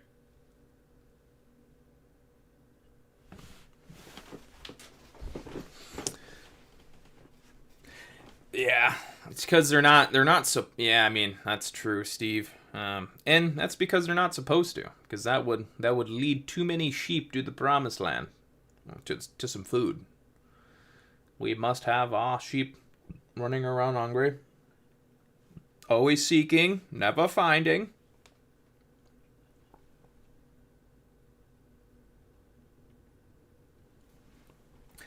Yeah, Russell 2000. I haven't seen it today. I haven't looked at it in a couple weeks. Yep. So for example, that's coming up. So, anyways, yeah. I mean, it's the same story as always, right? So pretty much this: Russell 2000 below, bearish. Once it gets over, could be bullish. In this case, it was shitty. Then it finally, the algorithm's triggered long there. Boom. Right now, below, bearish. And then counter long back too. So that's the beautiful thing about the SMA too, is that that the markets only go up, down, blah, blah, blah. And when you use one SMA in this regard, that obviously if it breaks out, it either has to keep going up or it's going to pull back too, right? If it breaks down, it has to keep breaking down or it's going to go back to, etc. If it breaks out, it's going to keep breaking out or it's going to go back to, etc. If it breaks down, it's going to keep breaking down or it's going to go back to. If it breaks up, it's got to keep going or pulls back to, pulls back to, pulls back to, etc. So essentially, it's kind of nice in that regard because you're always just dealing with the same thing over and over and over and over.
Oh boy, what to do? What to do? Really?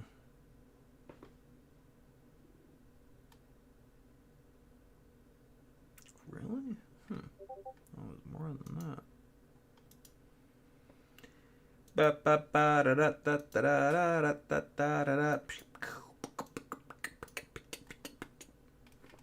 Alright, let's go check the old Vixie poo. VIX not supporting. Also, I gotta look at the 1 hour. Where's the 1 hour? Because it might be doing a 1 hour hold. No. So if the VIX ends up giving up that 30-minute and actually selling off the 30-minute, we're then going to look down to the 1 hour. If the VIX ends up holding this 30-minute, bouncing a little bit, markets pull back, then we're going to be looking at maybe taking the VIX from the 30-minute back to the 15. So essentially we have 3 areas that we're focused on right now with the VIX, which is currently where we're at, which is the 30-minute 50, and levels of where we're not. And where we're not is where we could go. So essentially, basically 2 targets right now. VIX is either bounce 30-minute, go back up 15. VIX ends up breaking down 30-minute, and then we'll transition to the 1 hour. So those are the 2 targets, 15 and 30, or 15 and 1 hour based off 30. And yeah, that's pretty much it.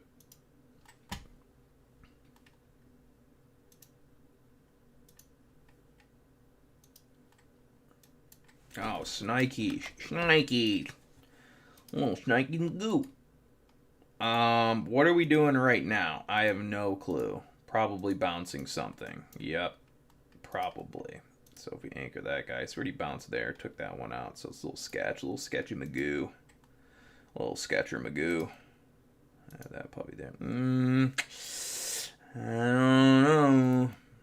Me no likey. But either way, I'm not really in love with this long press high. But anyways. I know I probably just say a bunch of random stuff at this point that hardly even makes sense sometimes, but anyways, this is our counter target here as identified by previous selling trend. Bing, bang, boom.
Oh, ladies and gentlemen, how's everyone doing today on our YouTube streamer Magoo? Is everyone having fun?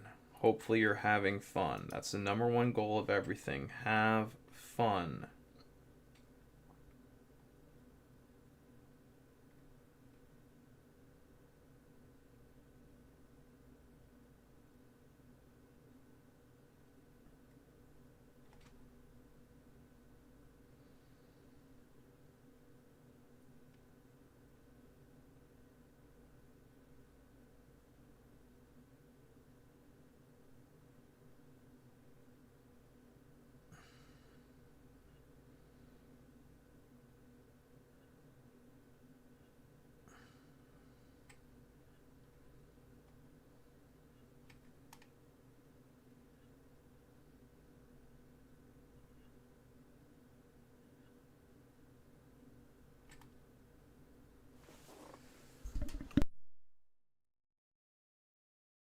Everyone thought I was a Christian. I could play church. How dangerous. How many people know how to play church? Crazy. So many people. Yeah.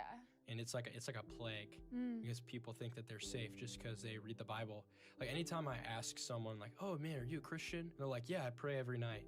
I'm like, is that the definition of a Christian? Right. Is that how many times you pray, or how many times you read the Bible, or how many devotionals you do or finish, or things like that, how much scripture you have memorized? It's like, no, but that's the doctrine that we're brainwashed with, which I don't think people are necessarily teaching that. I just think that's people's perception of Jesus. It's like, oh, maybe if I do enough, I'm a Christian. So what do you think the true definition of being a Christian is? Well, Jesus says, if you want to be my disciple, you must deny yourself, pick up your cross, and follow me. Yeah. And so my response to people that say, are you a Christian? I say, okay, is there a noticeable change in your character and lifestyle from before you met Jesus, before you claimed to have met Jesus, till after you claimed to have met Jesus? Everyone thought I was a Christian. I could play church. How dangerous. How many people know how to play church? Crazy. So many people. Yeah. And it's like a plague because people think that they're safe just because they read the Bible. Like anytime I ask someone like, oh man. Okay, I'm back here. I was just watching a YouTube reel about our friend Jesus.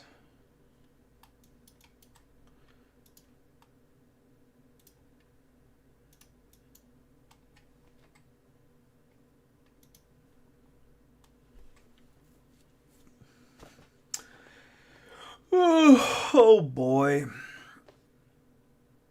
10:49. You guys know what happens. Markets tend to slow down right about now.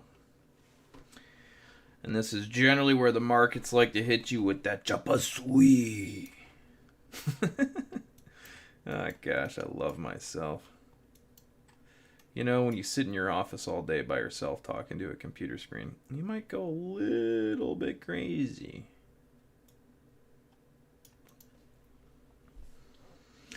Alright, well, I'm gonna go get a coffee.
Algo on TOS 5 minute. Let me double check here, ladies and gentlemen. Hold on. Oh yeah, that is a nice algo.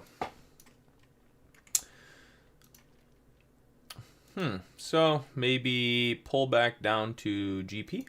That could be on deck. Let's see, what are the market internals saying? Right now, the market internals aren't really giving much of an indication right now. I can't really tell with that. Yeah, the market internals right now on the market are pretty much just double gap. Let me see. Wait, let me reread your comment. Let's see. Where the hell am I? Lines up with double gap on ES and MES.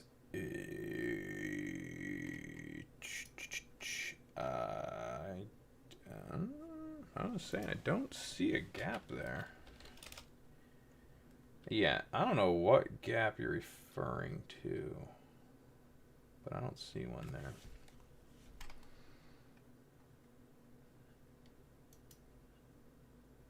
Order filled.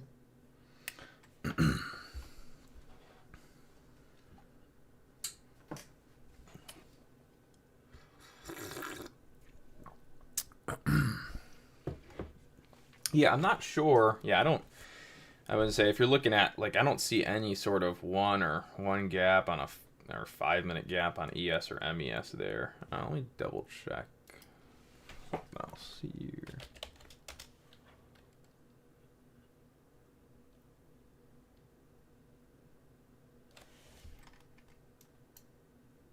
here. Yeah, I don't see it.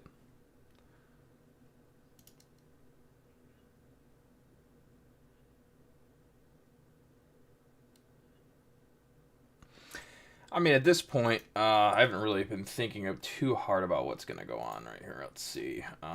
We have a lower high, so we'd expect, yeah, I mean, VWAP here. So as long as the market maintains below there, we stay on the down, and then arguably trade this back down into that golden pocket of the algo. So far, that's probably where I'm leaning, because right now, we do have a negative MAC on the FANG. It just crossed through the 0 line, which is not bullish. That's a little more bearish than anything. So, yeah, I gotta say, maybe we'll be looking to take that down into the GP or so. It's the only thing I could really muster for the moment. We don't have market internals that are really running bullish, but they're not excessively bearish. It's just kind of a lackluster moment in the market as far as momentum.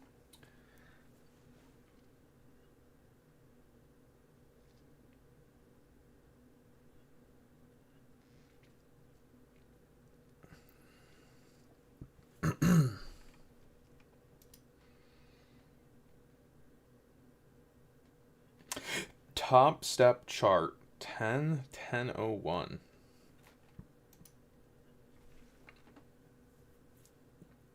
I mean, it should show up on T. Well, I guess it's not entirely true, but excuse me.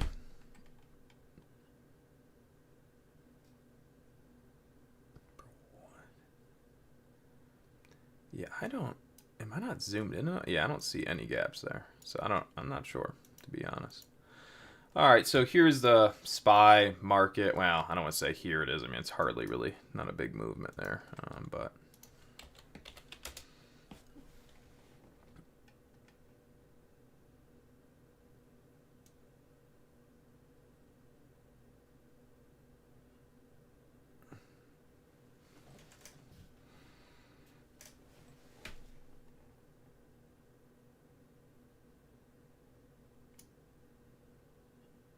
Order filled.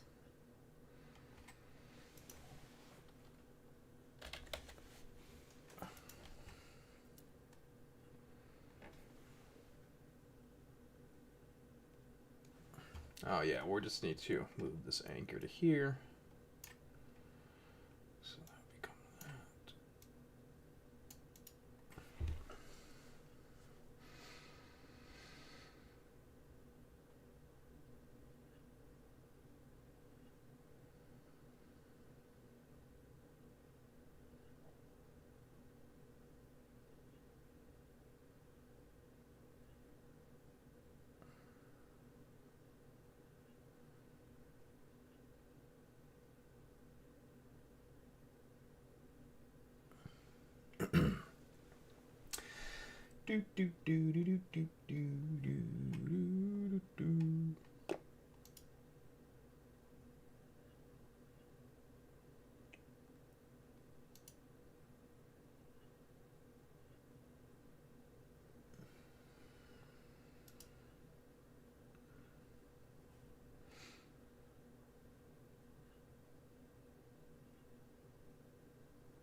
Order filled.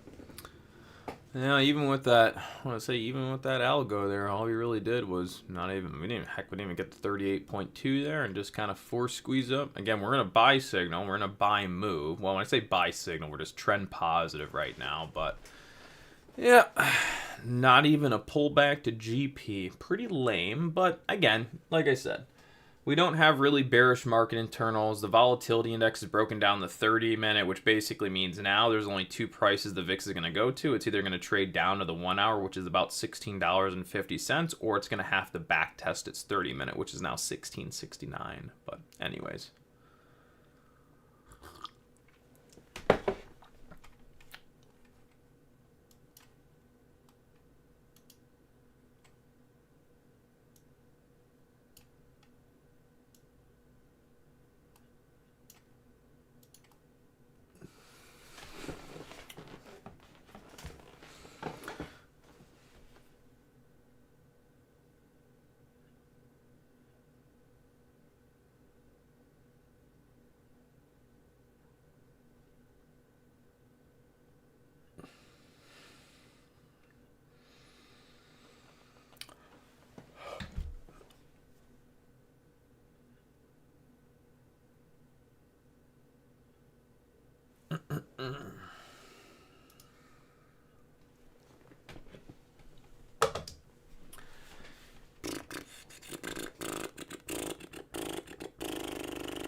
Alrighty, same place as we've always been. Markets in a buy move since pretty much, let's see.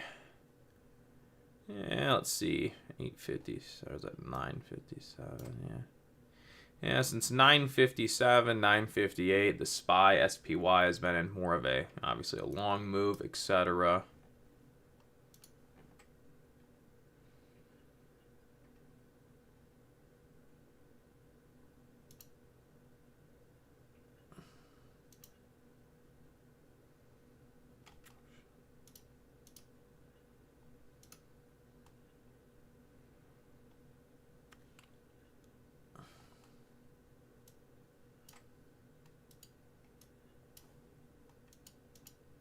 Order filled.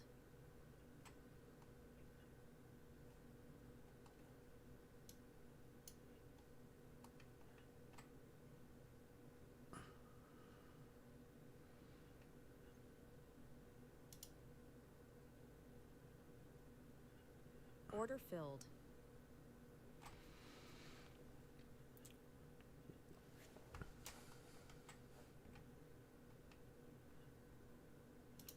Order filled.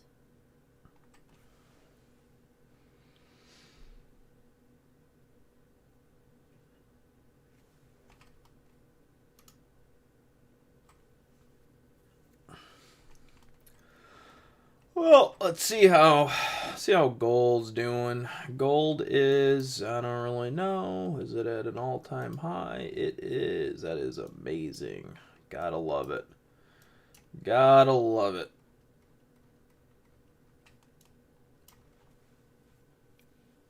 Been holding gold since year 2000. What year was I buying gold? Yeah, 2017 and 18 and 19 and 20 and blah blah blah. But yeah, essentially I started getting long gold basically back here at that vertical line, so pretty happy about that. And Bitcoin, as far as Bitcoin's concerned,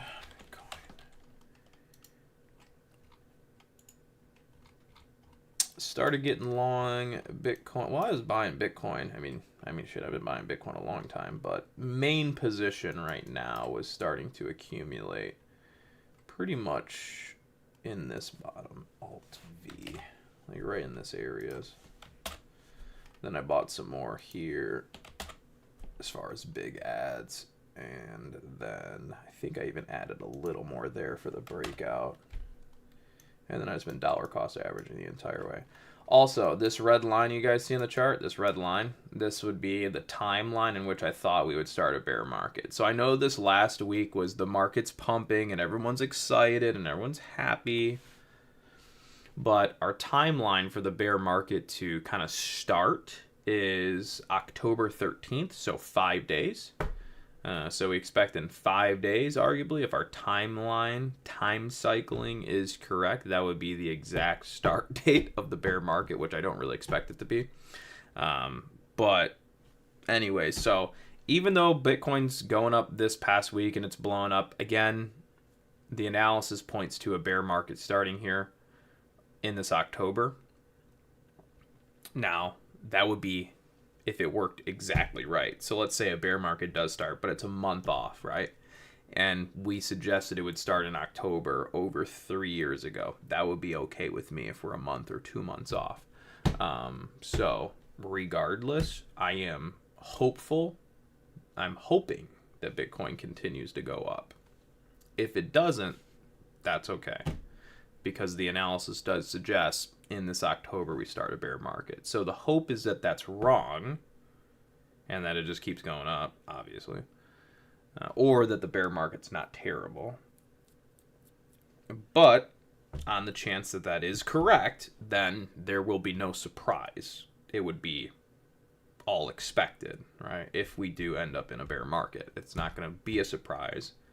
We won't be scared as far as confusion as to what's going on. We are aware of why we're entering a bear market and blah blah blah. So the hope is there's no bear market. If there is, then it's kind of like, well, kind of figured. We'll just kind of have to work our way through it.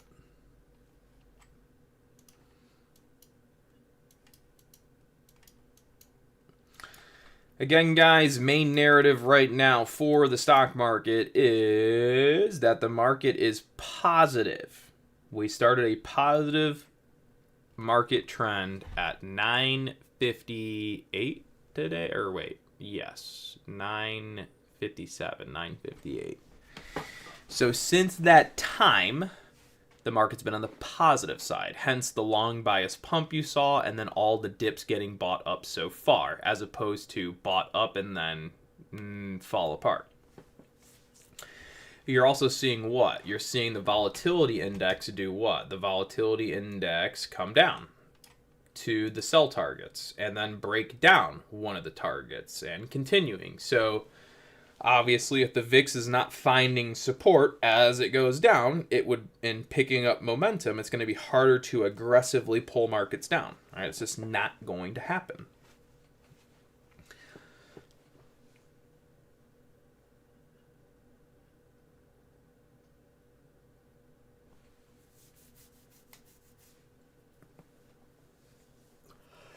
And that's another thing is you got to be careful of being bearish on the days where markets enter buy moves, because those are going to be some of the most,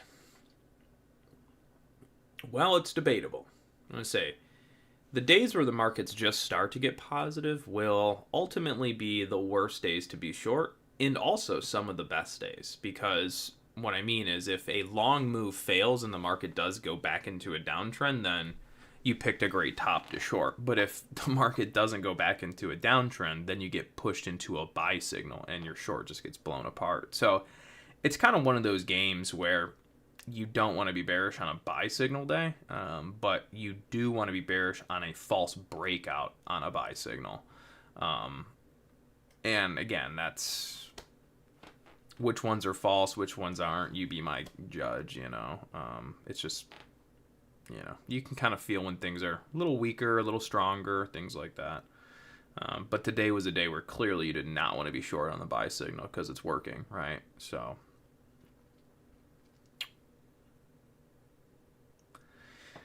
anyways, thanks again, guys, for tuning in with me today. There's not a whole lot to say. I'll bring over the market internals, and I actually kind of changed one over. Which one was this? This was $. This was the NASDAQ ADD. No, AD80. No. NASDAQ ADVC. Oh, what? That cannot be right.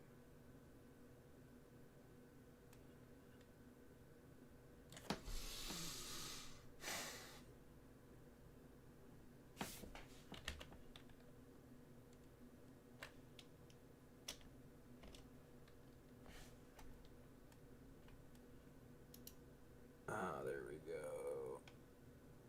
Futures, indicators, indices.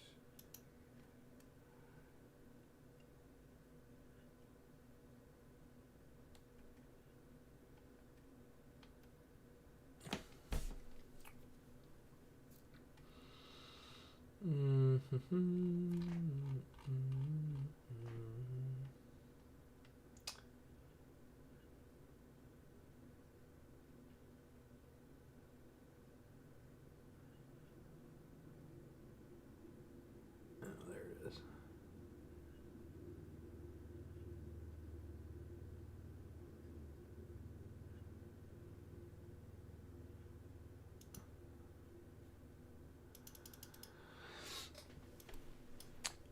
Yeah, sorry. I was fixing my chart here. So here are your market internals, right? And so what do we see, guys? What is the market telling us from behind the scenes? That the market's not really bearish. It's obviously a little bit more bullish as it relates to the past majority of the morning. Pretty much since 9:45 in the morning, everything's been bouncing along, right? We started the morning with some pulling back that you saw happen on the SPY.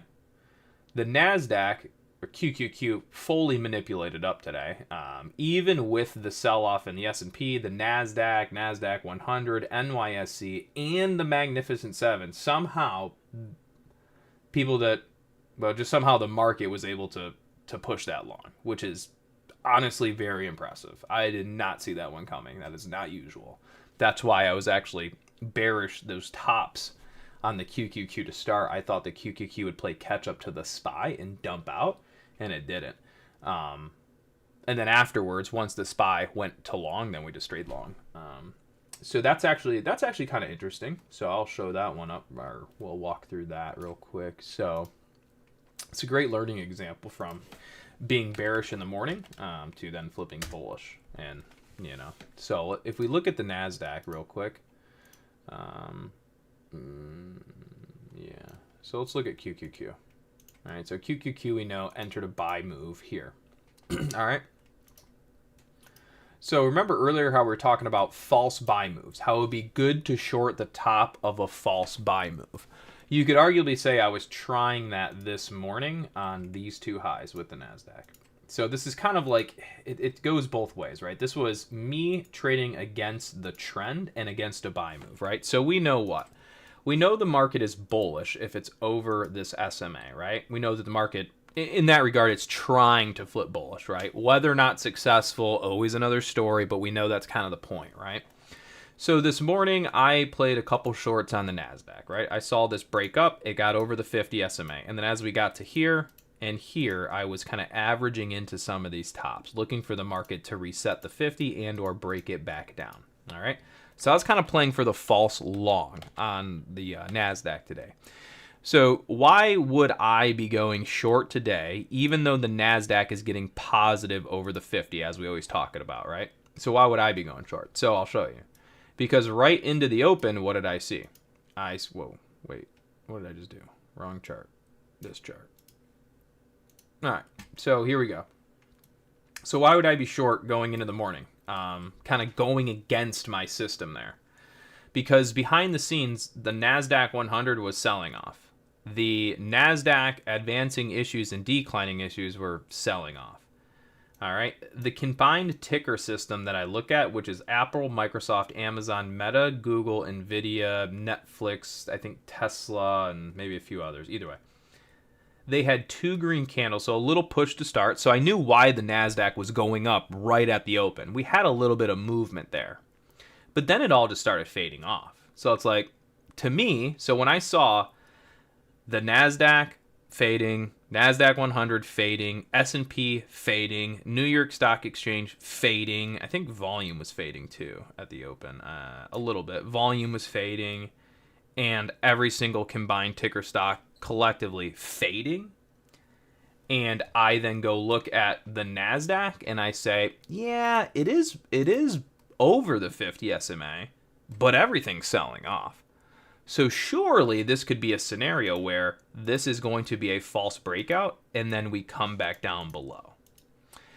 So I was playing a little short on some of these NASDAQ highs based off of all of the, I didn't want to do that, all of the selling pressure cumulatively across every single market this morning.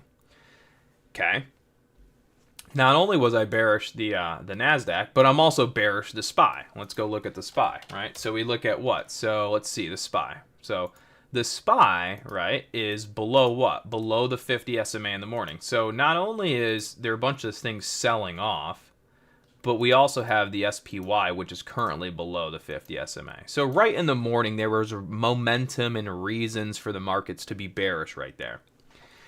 But markets had other plans in mind, which is somehow, I have no clue. Again, I don't see this scenario very often. Somehow the NASDAQ was able to continue force pushing against pretty much all odds today, which is pretty much when we just come to say it's more of just a manipulation grind, which is completely fine. But that was very impressive. That was one for the history books, in my opinion. Right, so at this point, we're a little bearish on the NASDAQ in the morning, and we are a little bearish the SPY, right, in the morning. Why? Because SPY is below 50 SMA, so it's the SPY isn't fully bullish yet. Yes, the NASDAQ is over the 50, but all of the internals are bearish, so kind of false long maybe. But once we saw the SPY break out the 50, that's kind of what confirmed for us that absolutely we're only playing longs now. Why? Because not only is the S&P now positive over the 50, but also the NASDAQ has been positive over the 50. So the NASDAQ started positive immediately in the morning, all right? Then the SPY finally caught up later, got positive, and that's when I was like, all right, guys, we're just fully long. We're just going to watch dips up, blah, blah, blah, blah, et cetera, right? So that was kind of the reason why I was doing a little bit short there on the Qs in the morning. For me, there was totally valid reasons to be a little bearish, which is against the trend that was well, not entirely. It's against the SMA trend, but it wasn't against the market internals trend. So I was trying to kind of beat the system, if you will, a little bit, and then almost got cooked. So good thing I didn't do that, right? And that's another thing, too, is I did not fight this, right? So if we go back to the Qs, I waited for this to break over the 50, and then I saw all the market internals were bearish, so I'm like, well, that could definitely be a false long. So I added a little short here as we were kind of coming up. That's when I was doing all that clicking, averaging in, and then I took it off. Then I averaged in a little more, looking for the break, and then as we're coming down, taking it off, and it just never fully broke, and then I just closed it out. I'm like, all right, clearly that's not working for the moment. even though everything was bearish, right? And yeah, so that's pretty much that. Oh, and the other thing too is understanding where the 50 SMA is at, right? So if we're going in short here, right, that's another thing. Why did I not fight it? Because I know that if the market breaks the 50 SMA, we could start a new buy signal, right? So we're only bearish because we assume that with the bearish market internals, we could at least pull this back to the 50 SMA to at least test the uptrend break, right? And or break down. But once these pullbacks are not even getting back to the breakout level, which is the yellow, there's clearly too much strength there. So this could be a legitimate buy move, right? So we're just not going to fight that. So only fought it for a little bit when I thought things made sense for it to be a false buy move. But once there was too much strength holding it up, rebooking the market internals and like that, that's just something you don't fight. And then just transition over to the SPY. You guys get the point. So here you go. So anyways, market is still positive, but we're not. Again, we got the FOMC minutes later. Not that I think that's going to do anything too crazy. Yada yada yada. I don't really see the markets blowing up a whole lot more than this today, and a lot of times that's just due based off of this pattern. When I see this pattern here, I'm not really looking to trade it higher than the previous highs, right? So you can see yesterday we went into a breakdown, and then today we broke up. Again, we don't really look for this breakup to really trade above those highs typically. It's just not something we look for. For example, like why yesterday just break down and just tank for today to go back up and then just break out into highs? Nah. That would be very, very unusual. So really at most we pretty much just look for things that kind of trade up towards these highs. Don't look for them to go too crazy above that, but we'll see. I've been proven wrong before. On that note, I'll be right back. I think I might go to the bathroom.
All right, we're back here, ladies and gentlemen. Yes. We have made it back to the YouTube stream.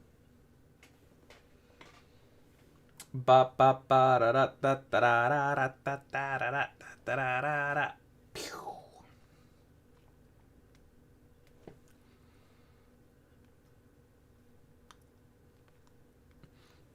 Good morning, Oliver. Good morning. You didn't miss a whole... Actually, you did miss quite a bit, obviously. It was a really cool day, I would say, overall. Pretty good day.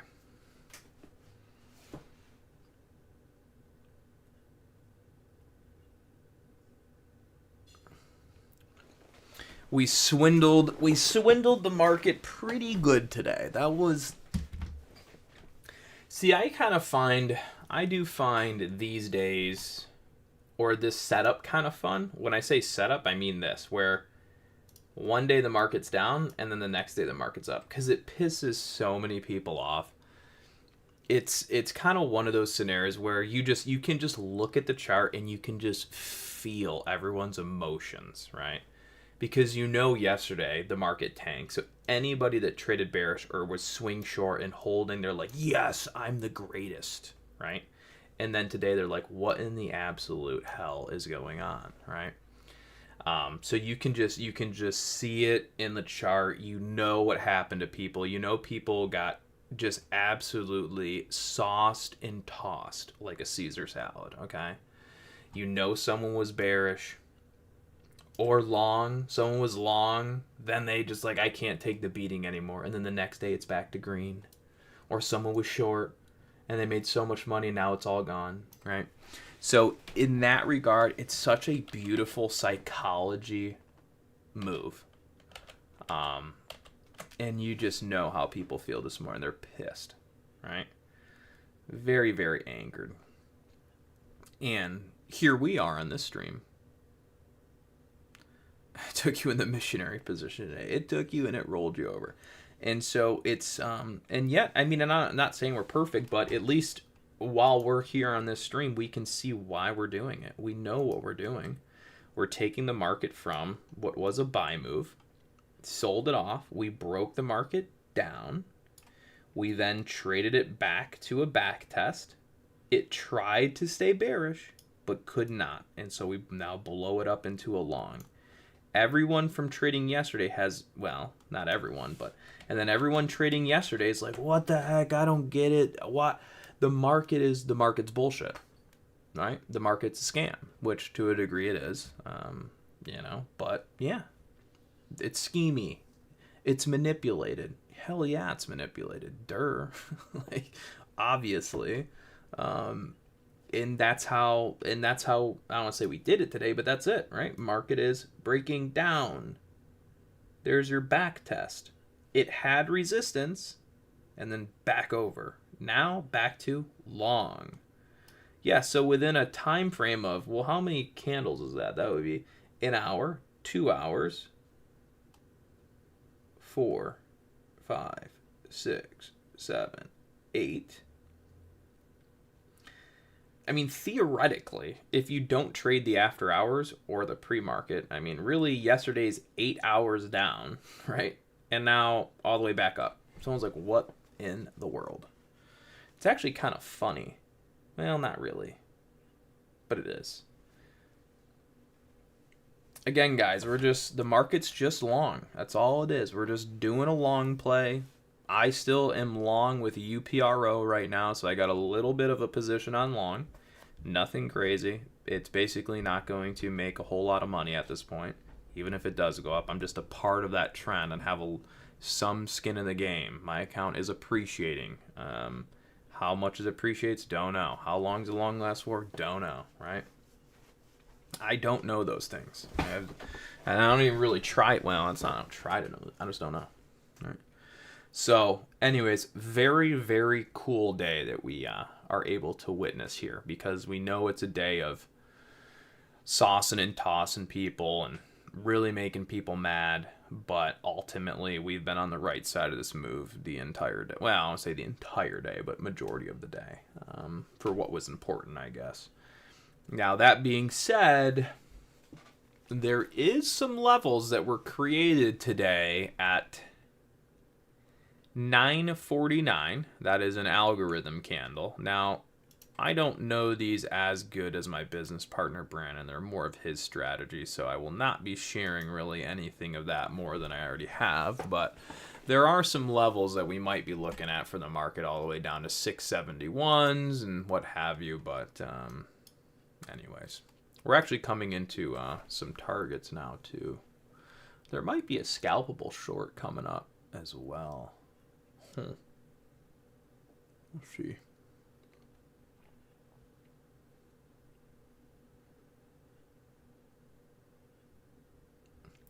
But yeah, for all of our, I guess you could say, students that are private in this stream, we are coming into the 161 level of today's S&P algo that was created at, like, I don't know, whatever time that was that like 11 or 10:45 or something? Or we haven't gotten it yet, but we're pretty close.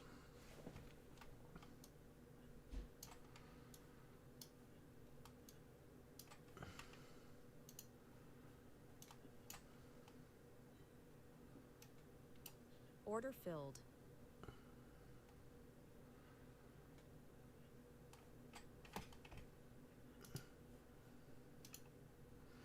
So right now the SPY, well the SPY, you see this little like kind of like, look at this last breakout on SPY real quick. Look at my chart. See this?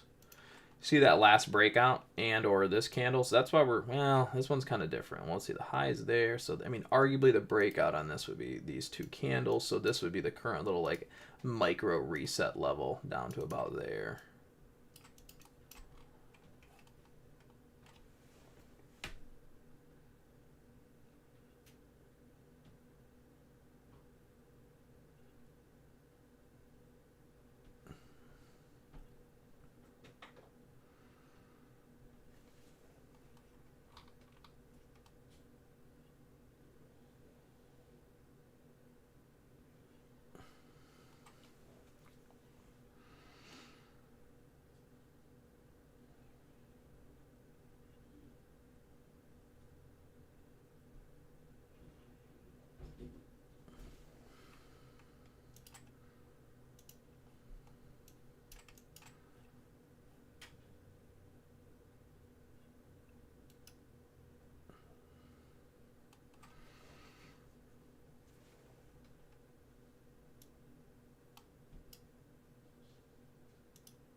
Order filled. All right, there's the reset to that little micro level. Again, the best way to teach that, what I just showed you right there, is that we're taking the volume weighted average price of the last two candles on the 1 minute that broke up, right? And so when I think of this in terms of psychology, the psychology behind this pullback is that everyone who chased that breakout, so see how the market was up and then did this pow, right, and kind of broke up. We are essentially trying to backtrack everyone who chased the move, right? We know that there was a little, whatever, call it a flag breakout here. So big candle up, big candle up. We then take the volume weighted average price from the bottom of those candles and expect that, you know, anyone who bought this move up and bought up there, they're probably stopped out by us pulling it down to there. Now, could it go lower? Sure. Could it hold and support here? You know, sure. All right. But the bottom line is we know that whoever bought that candle, and we take the lows, that gives us what I call the volume weighted average price of that move, kind of a stop out, a low point, right? So a lot of times a very magnetable, testable area. That being said, how many times have you guys bought a breakout like you see on the screen, or just in general, some breakout, right? And how often does it just keep going right after you bought? It usually doesn't, and not for very long. And if it does, many times it does a pullback, and then maybe it'll keep going. So that's really all we're trying to do, is take a sort of a breakout play, know that the likelihood of it continuing is less likely, knowing the volume weighted average price of the people that just bought the breakout, and so on and so forth. So anyways, hope you guys learned a little bit there and enjoy that, I guess.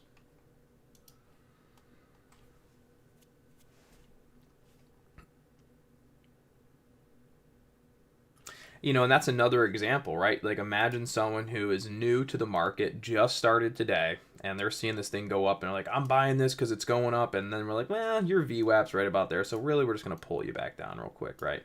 So, you know, that's for the guy that just started trading and watching markets today. You know, he's the type of person that we're cooking right now, and it just is what it is, right? He's early to the game. He just hasn't had the experience and the time in the markets to kind of know enough market scenarios, and so on and so forth. But there's definitely someone, what are the chances we get a big drop? As in, like, I'm assuming you mean drop off the highs, right? What are the chances of a big drop off the highs? 200 points down. Let me look at ES real quick and do some calculations and kind of just figure out where 200 points down is in the first place. 200 points down. So yeah, so we'd have to go from, let's see, here to sorry.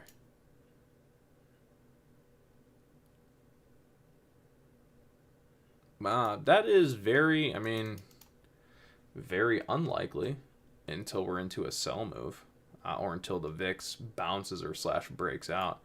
Yeah, see, I don't, when do we get a 200 point move down? When the market goes into a downtrend.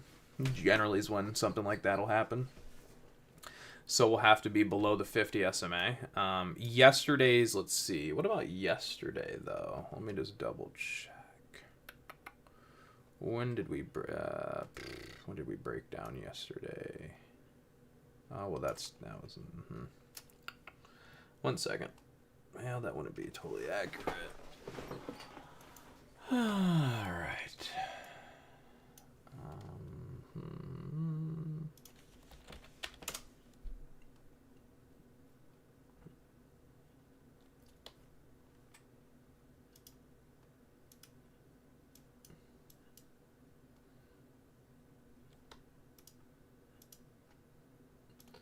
So yesterday it was the 10:04 candle.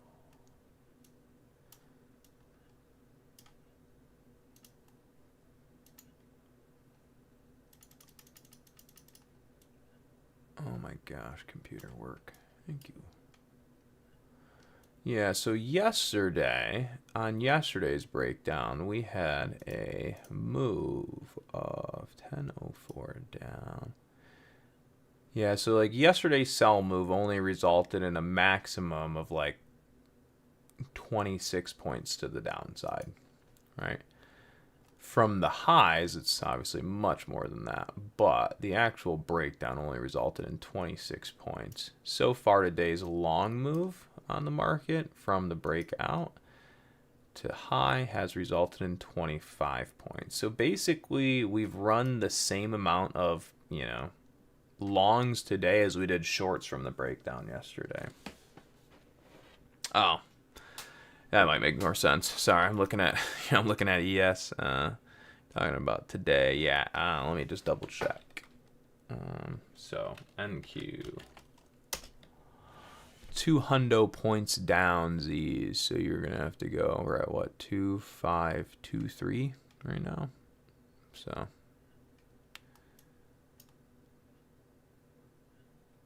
You want the market to go down 200 points right there, give or take. All right, let's see. That would be below today's buy signal. So yeah, you're assuming basically a top on the market and then a full-on breakdown. Well, not a full-on breakdown, but at least a transition below the 50 SMA. Something like that is pretty unlikely to happen.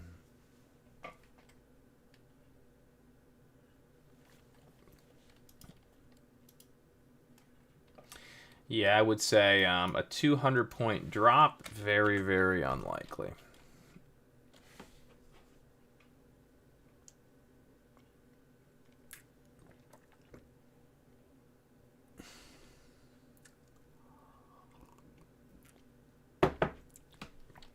I have seen crazier things, but, well, I don't know if I've seen crazier things than that. That would be pretty wicked of a drop back down.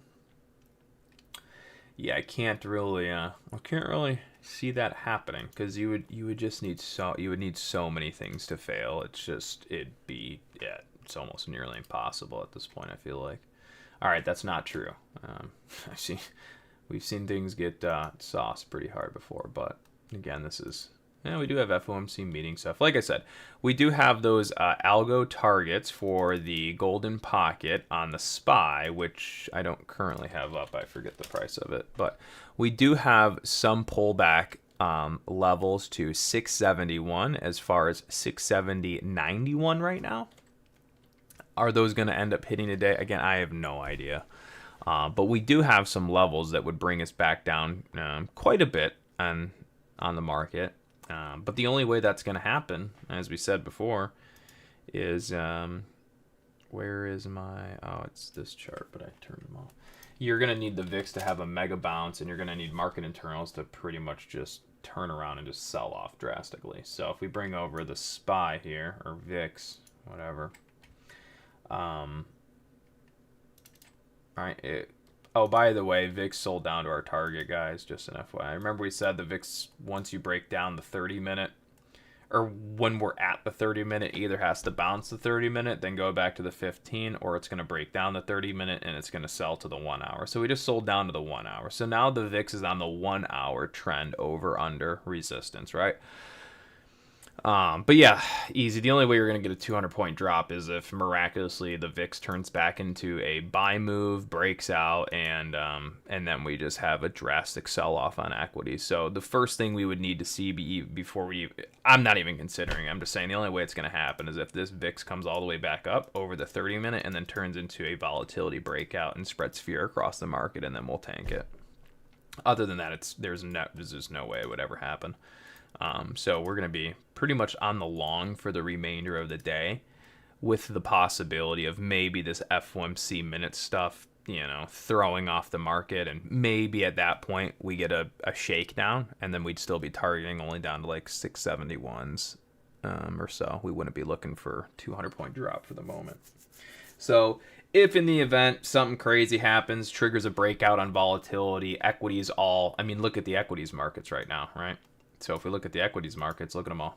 I mean, NASDAQ bullish, MAG bullish, NYSE still trading bullish, SPY bullish, everything's trading bullish. So can that change? Sure, but you're going to need these all to just pretty much all to start tanking, right? So what are the odds that the advancing declining issues of the markets get derailed from the current trend they've been on for the past couple hours? And then what are the odds that the volatility market breaks out into a buy move because the FOMC minute stuff ends up being used as a bearish catalyst?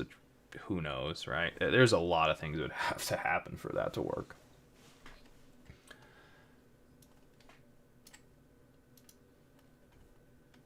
So ultimately, we'll probably just stay more on the long bias press for the day.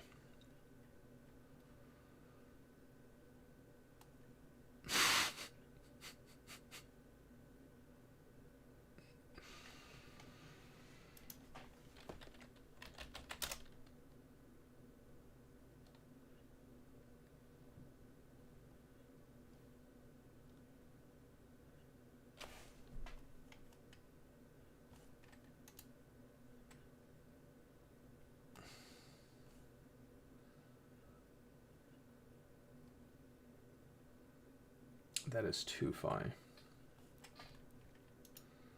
I'm just looking at someone posted this in our Discord. Wait, that's not that. This one.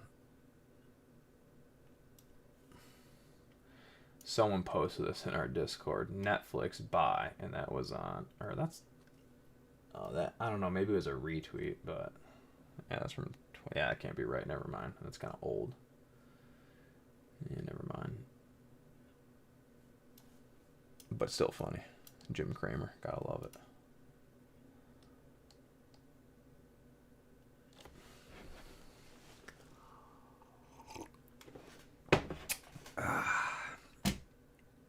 Oh yeah, but anyways, there's Netflix going into a buy move the other day. Right there, you can see. Below trend, over trend, markets and algorithms want it, blew it up. Again, that's the starting point. You just don't know if the system's going to trigger the good buy or not. That's something you just can't control, arguably, with this particular system. I'm sure there's other ways to get better confirmations. I don't know. You can look at MACDs, TTMs, etc., etc. But I don't know. I've seen too many mixed results by looking at like MACD around our buy moves. I've just never really found a momentum indicator that's a holy grail. There really isn't any, right? Because momentum can change so fast. So, anyways, any hoosers.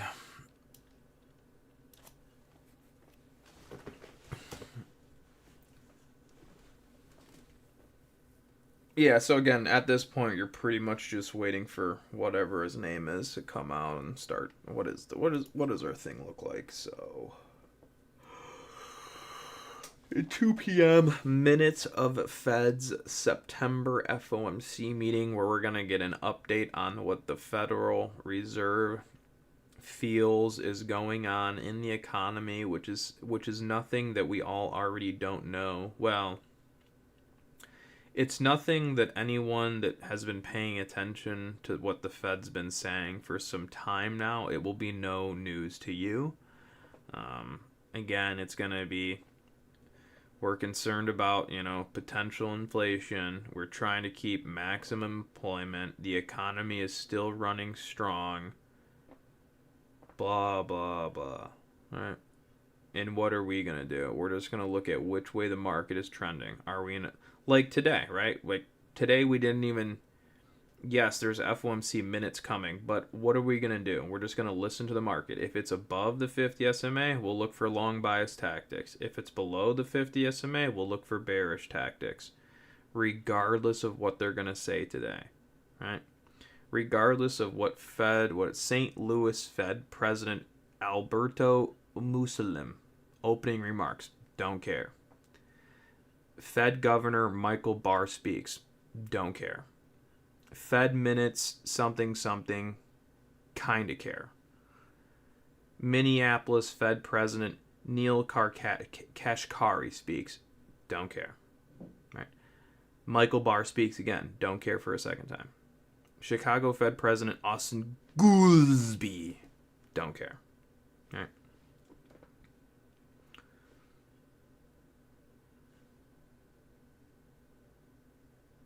I care in terms of the economy, that regard, but in terms of markets and how we're going to move markets in real time, I mean, yes, but we don't really listen to them. It's all irrelevant. I mean, how many times have you guys seen bearish news articles or the Fed say something that seems bearish and then the market pumps? How many times have you seen unemployment rise and then the markets pump, right? How many times have you seen inflation get worse and then the market went up? Right? So again, it's not about the numbers and that should directly affect the market this way. The markets just move back and forth from uptrend to downtrend, doing its best to kind of go back and forth from liquidity. So regardless of what the news is, whether positive or negative, we just use it as a foot for the gas pedal. Every FOMC, every CPI, PPI, data this, data that, blah, blah, blah. It's simply used as a foot for the gas pedal to move the markets whichever way we deem necessary. When I say we, that means market participants, all right? If the news comes out positive, but the market's in a bearish trend and there's liquidity or whatever that we're looking to go hit on the downside, then we're probably going to go down, regardless if it was positive, okay? We just simply use it as a catalyst to move markets, okay?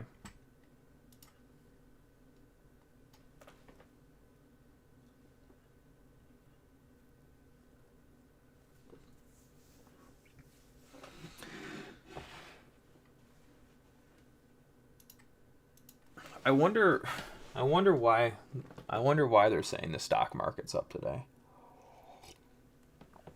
If you remember correctly, the stock market was down the past 2 days all because of Oracle. It was all Oracle's fault. Speaking of, let's go look at Oracle.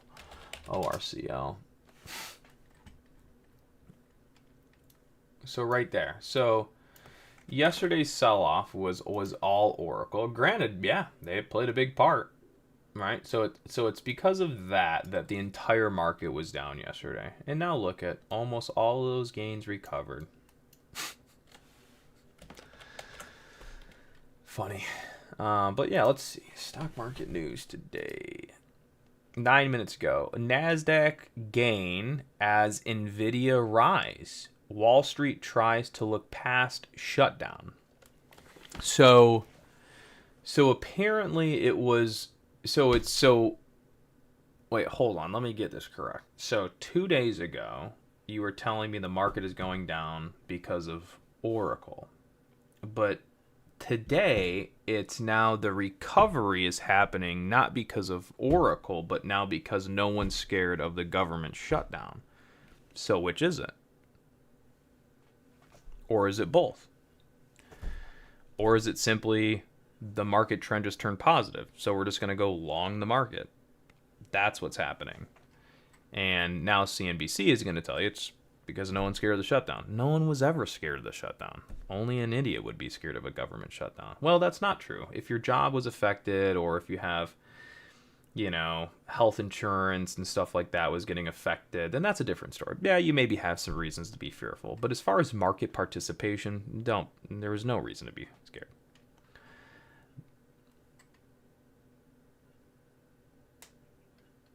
And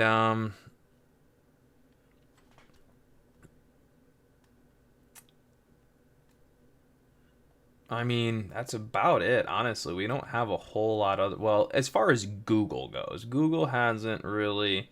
Here's one from MarketWatch 17 minutes ago. Dow rises more than 100 points. S&P 500 and NASDAQ edge higher amid renewed AI optimism. So again, if you remember like 3 weeks ago, the market was going down because the AI buzz was over and AI was kind of dying and it was no longer a thing. But somehow MarketWatch has taken a survey of every single market participant and has come to the conclusion that it's actually the AI optimism has been renewed. Rejoice, and we have been restored into the AI optimism. So that's why the markets are up. I mean, honestly, can they do any better? I mean, it's just ridiculous. What a knucklehead. 2 weeks ago, AI's dead. It's terrible. It's ruining the market. Now, AI is the best. The optimism is here. Yeah, gosh. I'm sure I can only imagine later tonight if the markets continue to do what they do, which is probably go up because we're in a buy signal. Duh. We can only imagine probably more headlines. Stocks rise today as FOMC minutes clear path forward for strong economy. Markets blow up higher because the dude at MarketWatch is an idiot. That's definitely not going to be a headline, but markets blow up today because Nvidia's doing good. The markets are blowing up today amid Fed Goolsbee says that things are not as bad as they once were with inflation, so now that's why we're going up. We're not going up because people with monies all around the world are now dumping billions of dollars into the markets based off of the uptrend start. So algorithms and programs of banks and hedge funds and investors like myself and a couple 17, 18 of you guys on YouTube realize that the market is in a buy signal. So we're going to be adding liquidity to markets. We are putting liquidity into the S&P 500 today. We are putting liquidity back into markets. If liquidity enters markets, what's it going to do? It's going to go up. Markets go down when liquidity is removed from markets. Liquidity moves in when things are meant to be bullish. When things are bearish, liquidity exits, etc. So all we're seeing is liquidity moving into the markets. Where does liquidity go when it goes into markets? It goes into whatever vehicle it wants to go in based off of the investor who's putting it in. So if the investor is going to buy the S&P 500, liquidity goes in the S&P 500. If liquidity goes into NVIDIA goes up. So yeah, if NVIDIA stock goes up, maybe the AI optimism is back. Sure. Again, markets are just having liquidity go into them today, and they're going in whatever vehicle. Sometimes hedge funds will use NVIDIA. They'll blow NVIDIA's stock up. Sometimes they'll dump Oracle, whatever. So at the end of the day, the big guys really just kind of move their money around in the markets, different sectors, different stocks here and there, but it's all really based around the markets going into uptrends and downtrends, etc. So again, say the market's going to go into a downtrend. it's going to, right? And the big guys have too much leverage on Nvidia. Yeah, they're gonna exit Nvidia, and so Nvidia may have a really bad day one day while the markets are in a bearish signal, right? So on and so forth.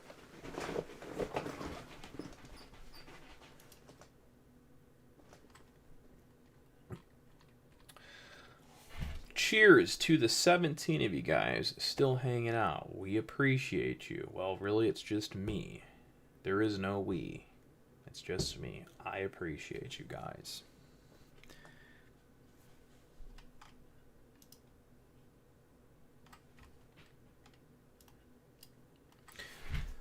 Oh my gosh. The markets are going up. How crazy. We actually just hit the 161 target of the algo on the SPY, so I wonder if we're going to actually get a little scalp short in this area. Order filled. Let's look at the market internals real quick.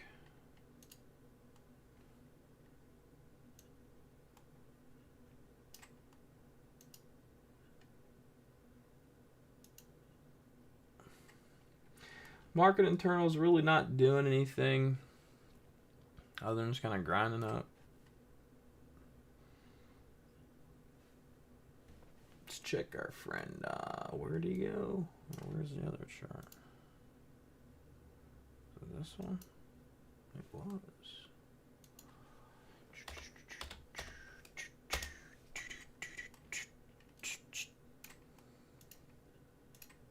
Order filled. Oh, that's annoying. What am I doing? I'm being stupid. Let's bring back up the SPY. So yeah, so I'm looking at the SPY here, and I see that we just had a breakout. So we're basically probably going to repeat exactly what we just did a little bit ago. So if you look at this right here, there was this. That's a break candle. So arguably the market, as far as this little pullback, is arguably trying to get to about there, which it's gotten close. Sometimes we don't get them perfect, but based off the last breakout move and previous, I mean, that would just be at previous high, VWAP, etc. So as far as this market's rolling, it would be to about there.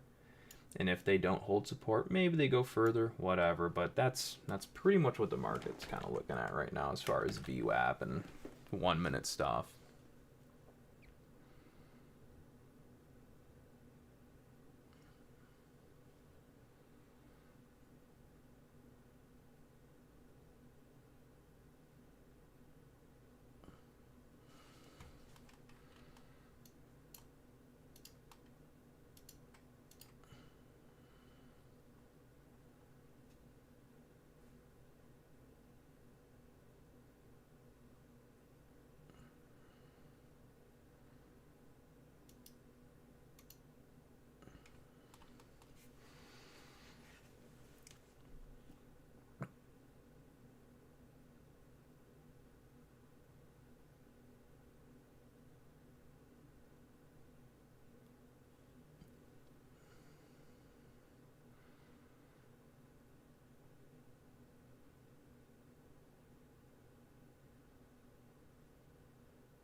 Again, real quick, looking at these market internals, everything's still moving pretty bullish. Mag 7 still holding up. I mean, yeah, I would say there's nothing that's really moving extremely, nothing's really moving bearish right now. It's just all kind of steady grind, mainly to the upside. Doesn't mean that things won't change, but that's what's going on for the moment.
Order filled.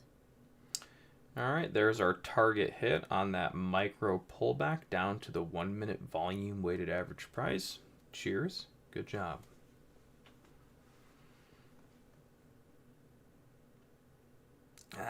Gotta love it. Gotta love it. Target hit, ladies and gentlemen. They thought they were gonna get away with the old breaky poo. Not so quick, my friend. Not so quick. Not without a little pulley magoo. Alright, so that's all done.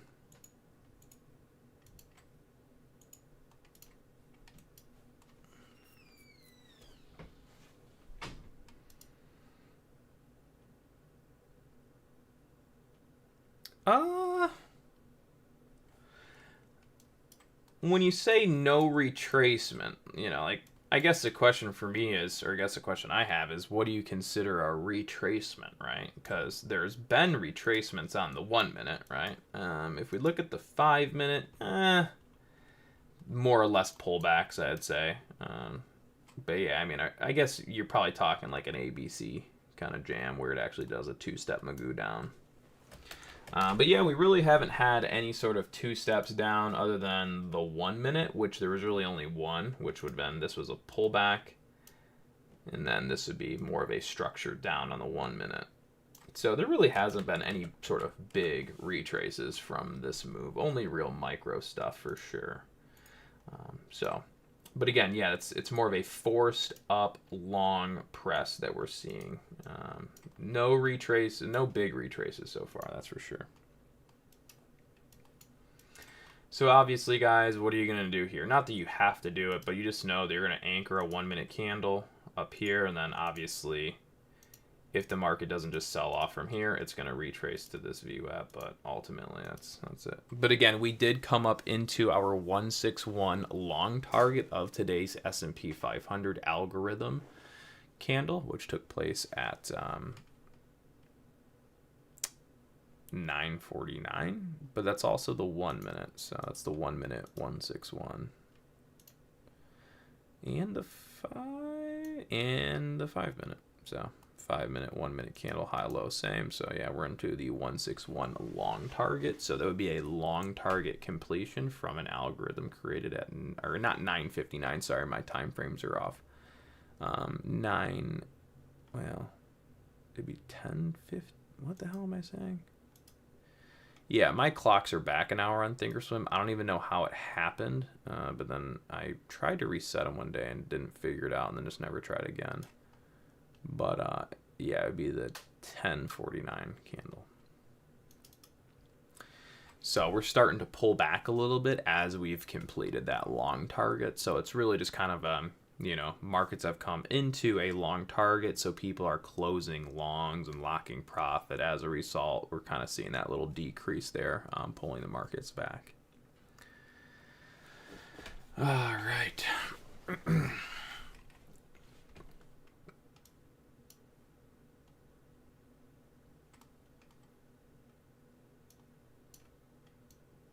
Again, we have yet to retrace the 1 minute volume weighted average price off the high, but we also had kind of a false green there, so I really would make the trend more like this here. So that's kind of your bearish below on the micro.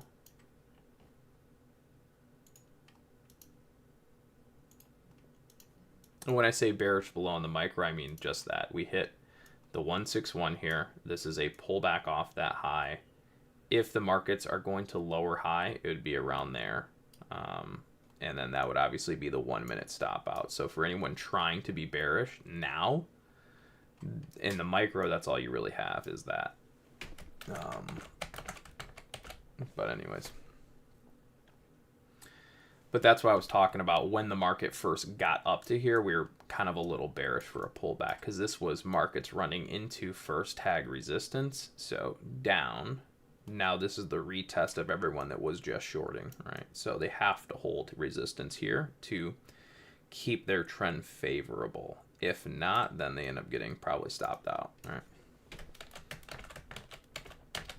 And when they say they, I mean I am not in a short right now on the SPY. I did scalp a little small short from here down to there, which was our 1 minute volume weighted average price. So like I said, when I took that VWAP and I anchored the previous breakout on the micro, it was like this. That was my scalp target, was down to there, because I figured that was a pretty achievable target as far as for a small scalp. So adding into this top, and then when we got the move down to VWAP, that would be profit lock. Not that I wanted it to go lower, could go lower. It's just, to me, that was a very achievable thing. And since the market's in a buy move and we've been going up all day, I'm not going to be the one to try to randomly pick a top and then stay short for forever. I just don't do that. So I just figured I would be short off something I could and then target a level that I knew would be really easily achievable. And if we start working bearish from here, whatever. But yeah, again, I just don't try to play big bearish when in a buy signal, right?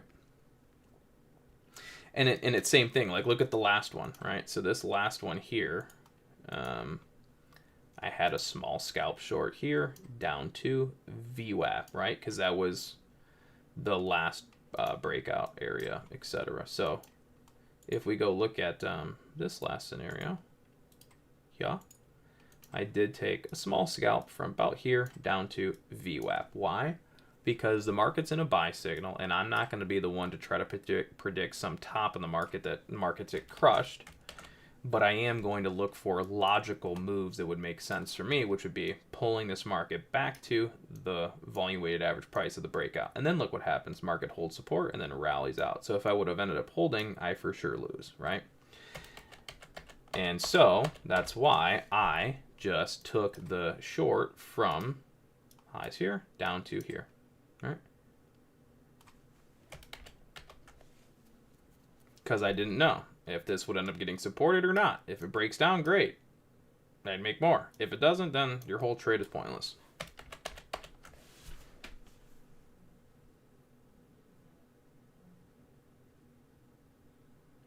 Yeah, Steve, so that is... Yeah, my Windows is correct. Like right now, my Windows is saying 12 o'clock for Eastern time, even though my chart is not. Yeah, so I'll have to figure that out one of these days when I want. Yeah, so Steve, pretty much what you're seeing on my screen are just volume weighted average prices. It's called a VWAP, yeah, volume weighted average price.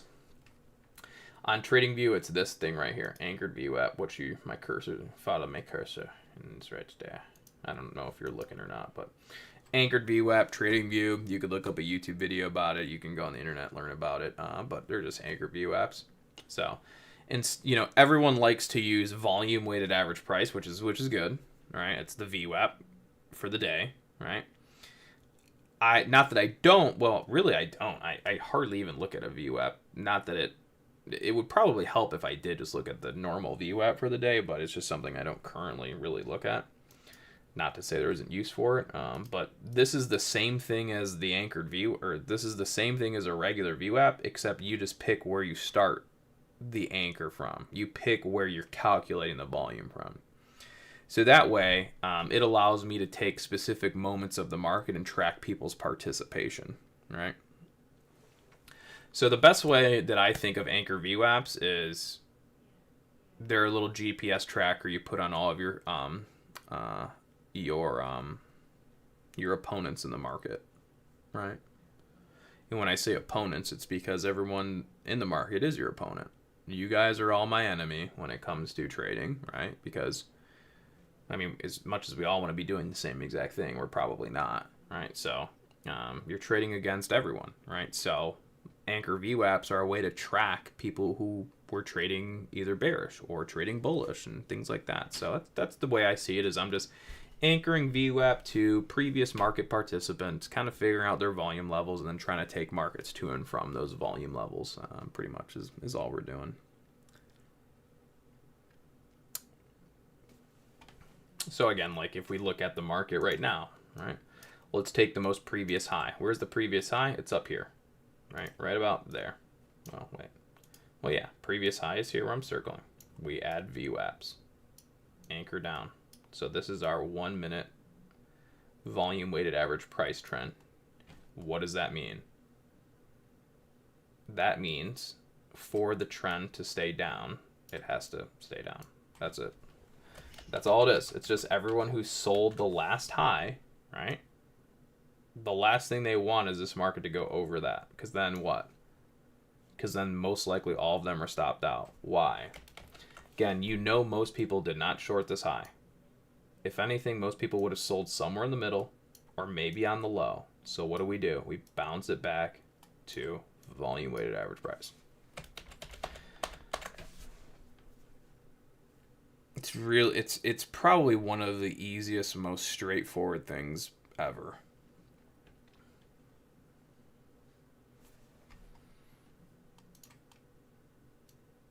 So what is our current 1 minute kind of like resistance over under? It's this box, right? So that's why that would be our counter trend scalp move up.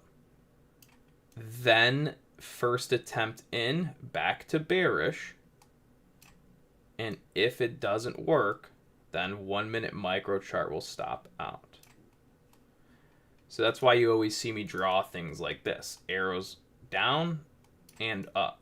Because generally the levels that I'm using are continuation and stop out. Right? I mean, that's just it. I can show you on the previous example. Ready? Previous example, right? Take a VWAP. We'll just start anchoring all these highs up here, and it'll be the same thing. It's the process literally repeats over and over and over. There you go. Look at VWAP off highs. Where is the exact pinpoint top of these 1 minute candles? Pretty much right on that VWAP. When does the market then blow up? When the market breaks out the VWAP. Do you control the market breaking out the VWAP? No, that's just everyone's volume that, again, they were short. They try to lower high, can't, stop out. Right? So this is just everyone that was bearish the market getting caught off sides, and then they all just hit the buy button back together and they just stop themselves out. That's all that's happening there, right? Do you control the moment that all those people hit the buy button, or the computers flip the market and cause everyone to hit the buy button? No. But where'd it happen right now? See what's happening right now? Look at all those 1 minute micro traders stopped out, most likely.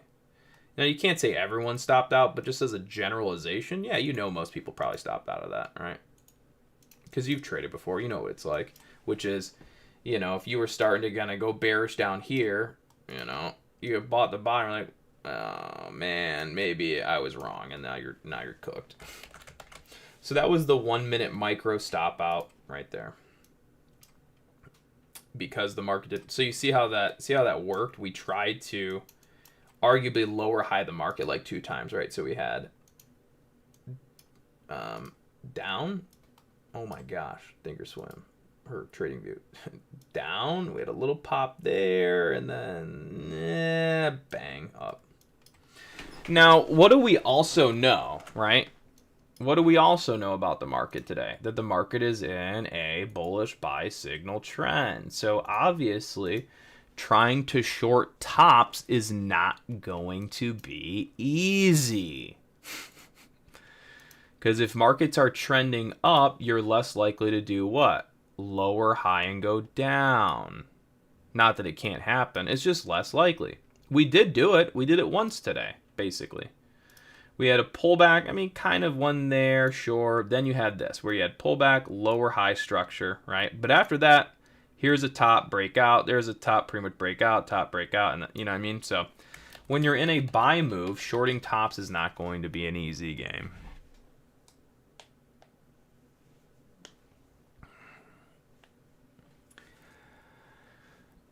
Oh, what a beautiful day it has been. What have our stream, how long has our stream been going now? Like 3 hours, maybe 4 hours, or at 12, maybe over that? I mean, holy cow-a-moly. Stream health, analytics, I don't know. How long's it been going? I don't know. Which is weird. Oh, there it is. 3 hours and 21 minutes. For 3 hours and 21 minutes, we have not led you astray. 3 hours and 21 minutes. We have not led you astray since 10 a.m. because that's when the market broke out. Since 10 a.m. we have kept everyone on the long side of the market. That kudos. Good job, everyone. We had a great day. You've done great. Everyone's done well. Yay. Well, anyways, I think that's good. I got some other stuff to do for the day. Final thoughts on the day. The market is in what? It's in a buy move. When did that buy move start as it relates to the S&P 500? At about 10 a.m. All right? So, what does that mean? That means the market is macro long until the system says otherwise. What is that? Until the S&P 500 goes back below its 50 SMA, or until the volatility index breaks out its 50 SMA and it tells us to pull the markets back in the buy signal. The only ways that we generally look to get bearish the market are two ways. Either the market enters a downtrend, S&P, or the VIX enters a buy trend that suggests to pull the markets back in their buy signal. Okay? We get short markets in uptrends when the VIX says to do so. We get bearish markets when they break down. That happens from the SPY. So right now we're in a buy move until the S&P goes into a bearish trend, or the VIX tells us to short the uptrend of the market. We don't play big bearish. It's dip long. All right. Next thing. We don't really care about FOMC minutes as it relates to the market. It's just going to be used as a catalyst to move markets. We care about it in regards to the economy, but we're not going to assume that FOMC minutes is going to be what controls the markets overall. We're just going to use it as fire or fuel for the markets to move markets to and from liquidity zones. All right. So we don't really care what happens with FOMC minutes as it relates to the markets. We do with the economy. We're in a buy signal. It's a dip long market until the VIX tells us to short the uptrend, or if the market goes into a downtrend. But generally speaking, the VIX will break out many times before the markets enter a downtrend. All right. So cheers to that. Have a good day. Nothing else more to say, really. I'll probably make a couple of YouTube shorts today if anybody wants to watch those. And we'll be back a little bit, well, not later, but tomorrow. Cheers. Have a good one.